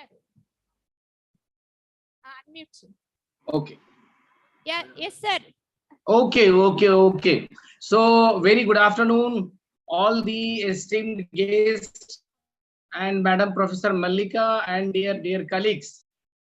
Really, since morning I was trying to be connected, but due to certain reason in this locality, the network is very poor. But I received several calls from Madam. She was reminding me, and really I was feeling bad that once I give my acceptance and then I am not connected. So I tried and then finally I am with you. So yes, very good. This is the high time when we all should talk about new education policy. Whatever Madam was talking right now, I was listening to her. The thing is that when we got independence in 1947, you know, if you remember, I hope that many of the people, they must be remembering Wardha, where we started our Bunyadi Siksha. The first convention was held there. And in that, we talked about the education system, and we talked about how we should move for the primary education, then secondary education, and the family higher education. We all know that India is a nation, and this is not of 75 years of course. It is not of 200, 300, or 400 years ago of that. Many of the time people say that India was invented by Vasco da Gama. It cannot be. If Vasco da Gama invented India, which was done in 1400 years, then what about the period when Gita was chanted, when Vedas were chanted in the schools? And we know that this India was having three eminent centers of knowledge, which was Vikramshila, Tatsila, and Nalanda. And still we do have some left out of all these three centers. So what I want to tell that India is having its great history and educational history we also have. The only thing is that the present after Macaulay and all this, many experiments were done in India itself. Even so many committees were constituted under the leadership of Bharat Ratna Sarvapalli Radhakrishnan ji, and then Kothari Ayog, and then the Ramurthy Ayog. They all recommended. And finally, we are talking about new education policy. I'm not going to elaborate all these things of new education policy. I will take a very small segment where new education policy says that students will be given freedom to learn in their own mother tongue. I think this is the best thing of the new education policy. When you learn something in your mother tongue, you receive it very fastly. And not only you receive, but you are in position to memorize these things for a longer time, and even you can say that permanently. I was born in a family where my mother and my parents and grandparents, they were speaking Magahi and some Bajika kind of thing. And I learned my this table, which we are learning now. We are teaching our kids, those who are in the school, they are learning 2 1 2, 2 2 4, 2 3 3, 2 4 8, like that. But when we were in our class 1, 2, and so we were chanting in our own mother tongue. And you believe me that still, if you ask me what is 13 7 ja, it will be really difficult for me to calculate and tell it. Of course, I can tell, but it will take time. But if I speak in Hindi or in that language in which my mother taught me, 13 17, I will be able to speak in a moment. So likewise, mother tongue is the best way to teach, to impart education, to give knowledge. Another thing that now the new education policy, I know that this seminar is going on since yesterday, and many of the speakers, they would have talked about the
okay, so what I was telling, that long back Swami Vivekananda said that education by which character is formed, a strength of mind is increased, and one can stand on his own feet.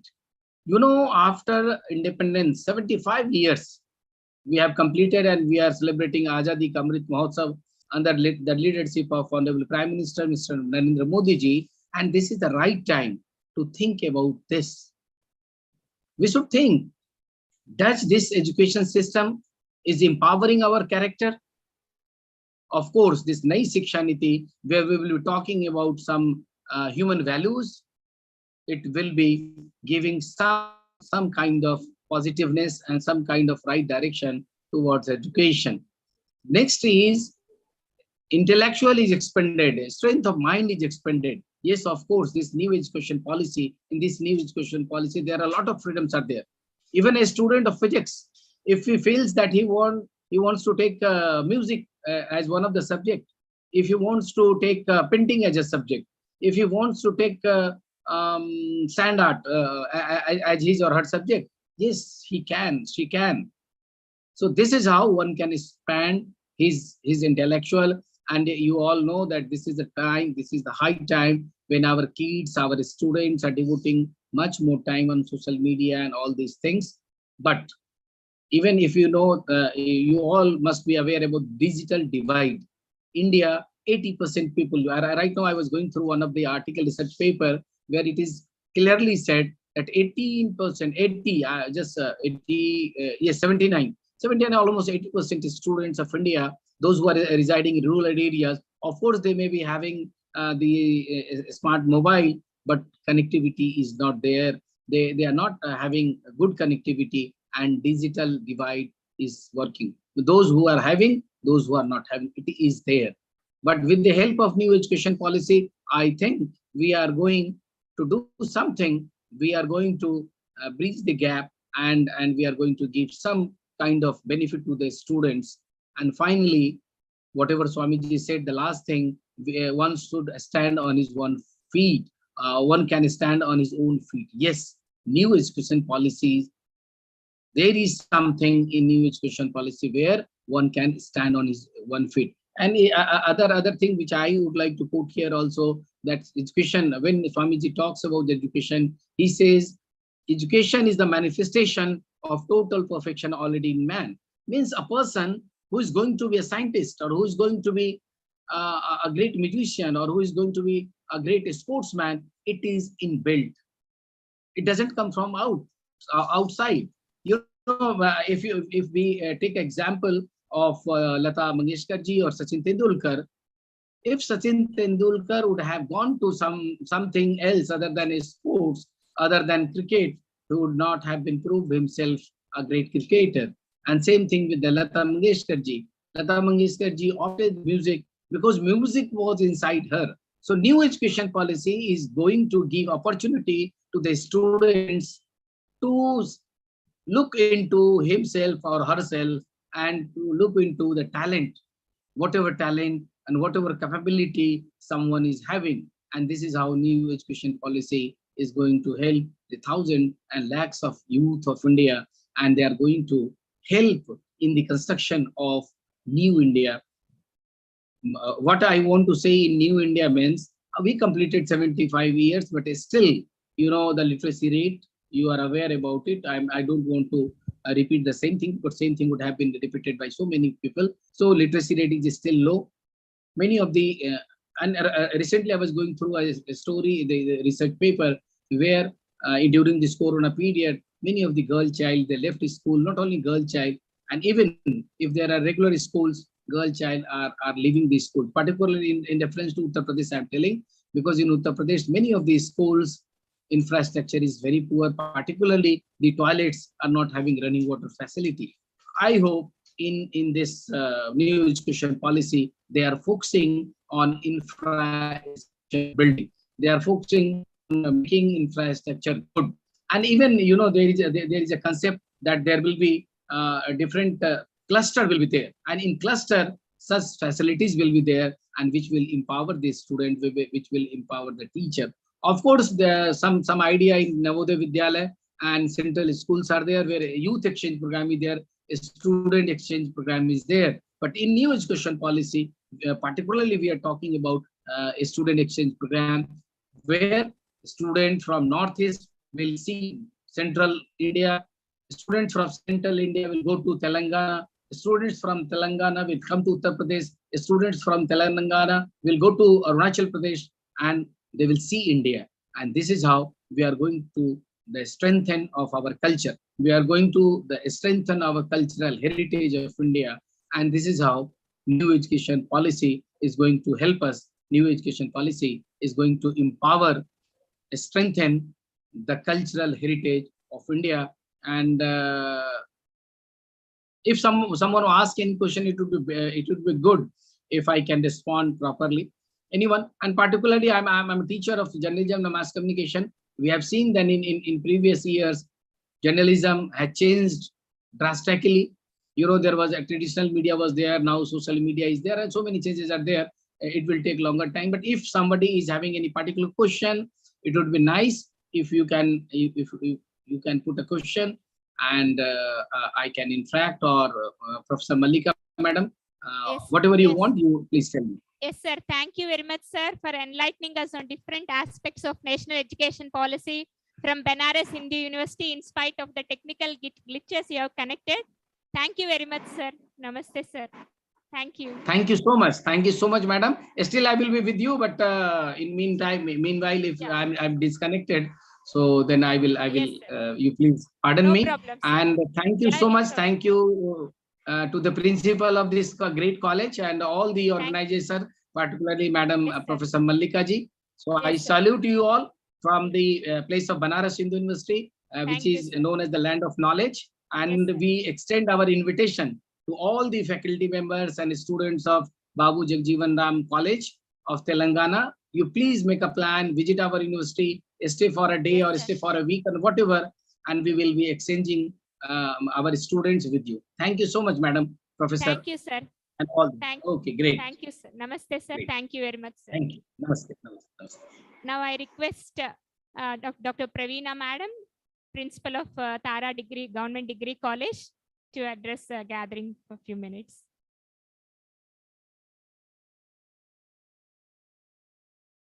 Very good afternoon to all.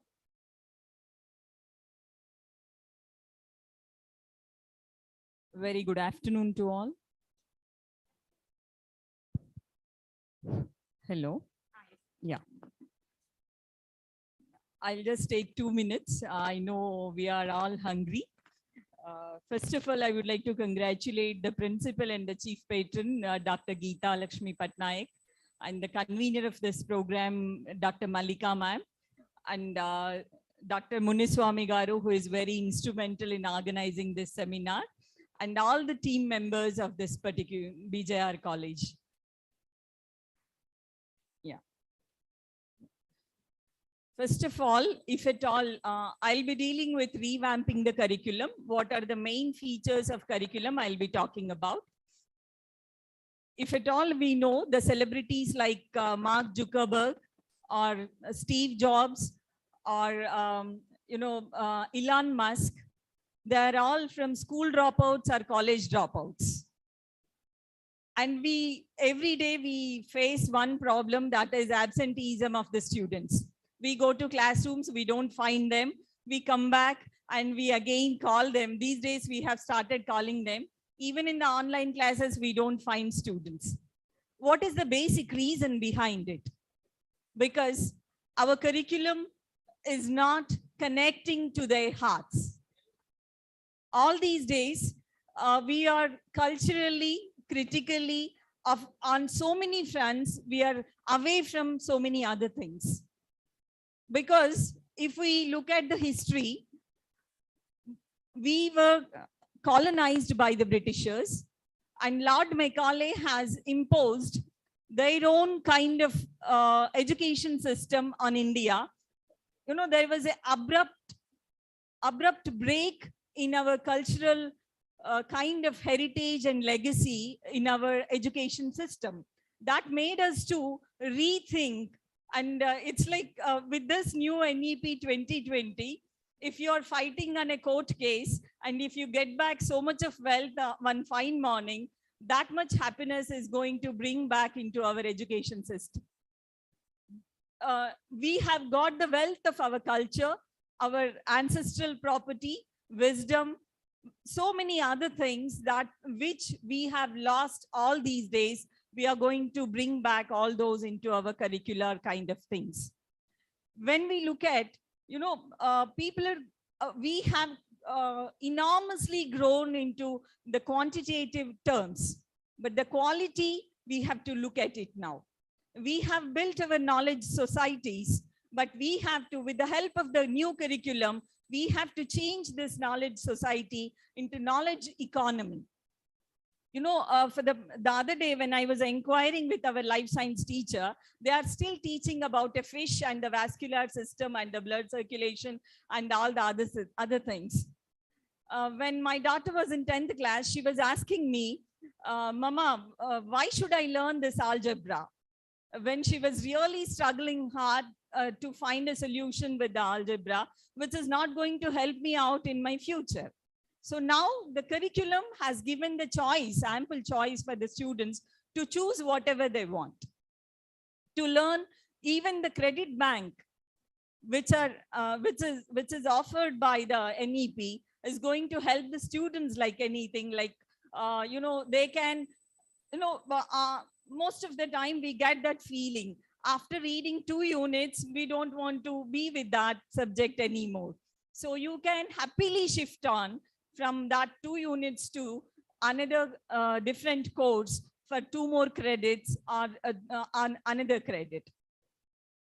Basically, NEP has also talked about occasional education, where in India it is very, very less. By 2035, we may go for 26% to 50%. But in other countries like USA and Korea especially, they have gone up to more than 90%. So once we get the job, our students are not interested and their job schedule may not permit to go back and read at home or to join any other course. So what this NEP offers, this occasional education has given prominent importance to, so that they can go back from their workplace, they can join in any course, and they can bank their credits, and whenever they want, they can use it. Whenever they want, they can enter the education system. Whenever they want, they can quit the education system too. And at the same time, ICT integration. In 1986 and in 1992 policies of education, they haven't they might haven't visualized the disruptive technologies that these new technologies are offering. So this is the time for them to integrate all the computer-based education. So they have talked about flip learning, blended learning, communicative learning, integration of computer, digital technology, disruptive technology, and all those things. So what is most important in all the aspects of NEP with the curriculum? So many people talked about language and its importance, so I don't want to touch upon it. With the language, we are all emotionally connected and we can express ourselves better with the language. So naturally, the cognitive abilities of the students will certainly improve with the help of this, and their confidence levels will certainly increase, and the comprehension of the subject will be certainly more with the advent of NEP 2020. So whatever we will be thinking about, they talked about tourism, they talked about other educational avenues, like even the medical education. They made it a policy that everybody has to touch upon the Indian ancestral wealth in a medical field, like Ayurveda, Ayush, Unani, Siddha, Vaidya, along with the allopathic medicine. These days, we have got a feeling that allopathic medicine is the right medicine, not all the other medicines. So even the legal education can be taught in local language too. Most of the time, we will put some signboards on it, like no smoking, no parking. People won't even understand, they just park it there. They'll be smoking just under the signboard. So this is how the language will make important change in thinking differently, understanding the societies in a different way. And there are many other things that national education policy talked about it, and we have to think about, which truly upheld the constitutional values of freedom, liberty, equality, and the fraternity. One should be free. Their mind should be free in learning, while learning, so that they can excel. So this was my opinion regarding NEP on curricular changes. As you have already experienced the learner-centered methodology with the Anita's PPT, how a visual can make all the difference in a classroom. A visual certainly speaks about 1,000 words. A picture certainly speaks about 1,000 words. So that's how all those new changes are going to come into the classrooms. This generation is luckier to bridge that gap, and we have identified all the shortcomings, and NEP is going to rock in the coming days. I congratulate all the future generations who are going to be the part to enjoy the fruits of NEP 2020. Thank you, one and all.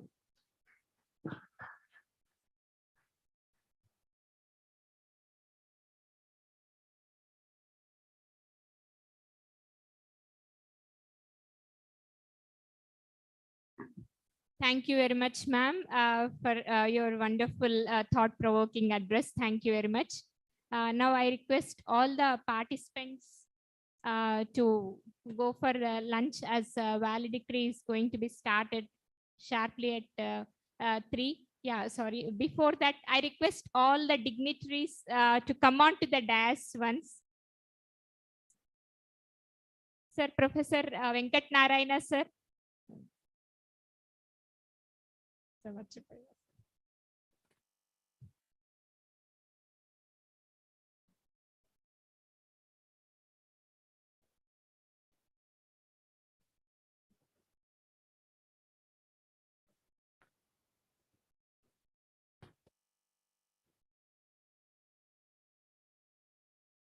Still, actually, there are online participants. They want to present the papers. So because of lack of time, I request all the online participants that after the valedictory, you can, if the time permits, you can present. So I received 2-3 calls. Professor Amrut Kumar sir from IFLU. Sir, yesterday actually we have given the chance, but because of the technical glitches, they couldn't attend, it seems, ma'am. Sir, after the valedictory session, we will call you, sir. Thank you. And I think offline also some people came now, but after this we will take up. Yeah, after 4 o'clock. Yeah, after Commissioner sir leaves, we will take up. It's a time to felicitate our guests on the dais. I request our Vice Principal ma'am, Anita Abraham ma'am, and our Praveena ma'am, Dr. Praveena ma'am, Dr. Anita Abraham ma'am, to felicitate Professor Venkat Narayana sir, chairperson of the panel discussion. Sir has given very good insights on the working of national education policy. So thank you very much for sparing your valuable time and giving us very good inputs on new education policy. We will think over that, sir. Thank you very much, sir. I request all the guests to felicitate Dr. Praveena Madam, Principal of Tara Government Degree College.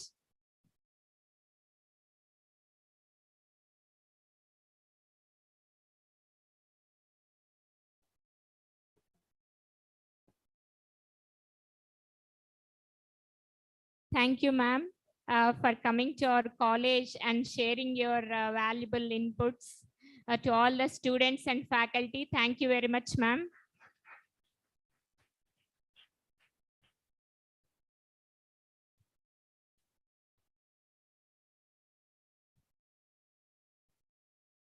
Now I request all the guests to felicitate Dr. Anita Abraham, ma'am, Associate Professor of English, a certified English language trainer. Thank you from the bottom of my heart, ma'am, because you have given very valuable insights to our students, presenters, and also to all our faculty members. In fact, I have been groomed under Professor Anita Abraham, ma'am, in Government Degree College for Women, Begumpet. She used to guide me, a mentor. Ma'am is a mentor to me. Thank you, ma'am, from the bottom of my heart. Thank you very much for coming here and enchanting us. I thank our Vice Principal, Dr. Radhika, ma'am, for being with us throughout the session. So we will break for the lunch. I request the guest dignitaries on the dais to join us in the lunch, sir, please.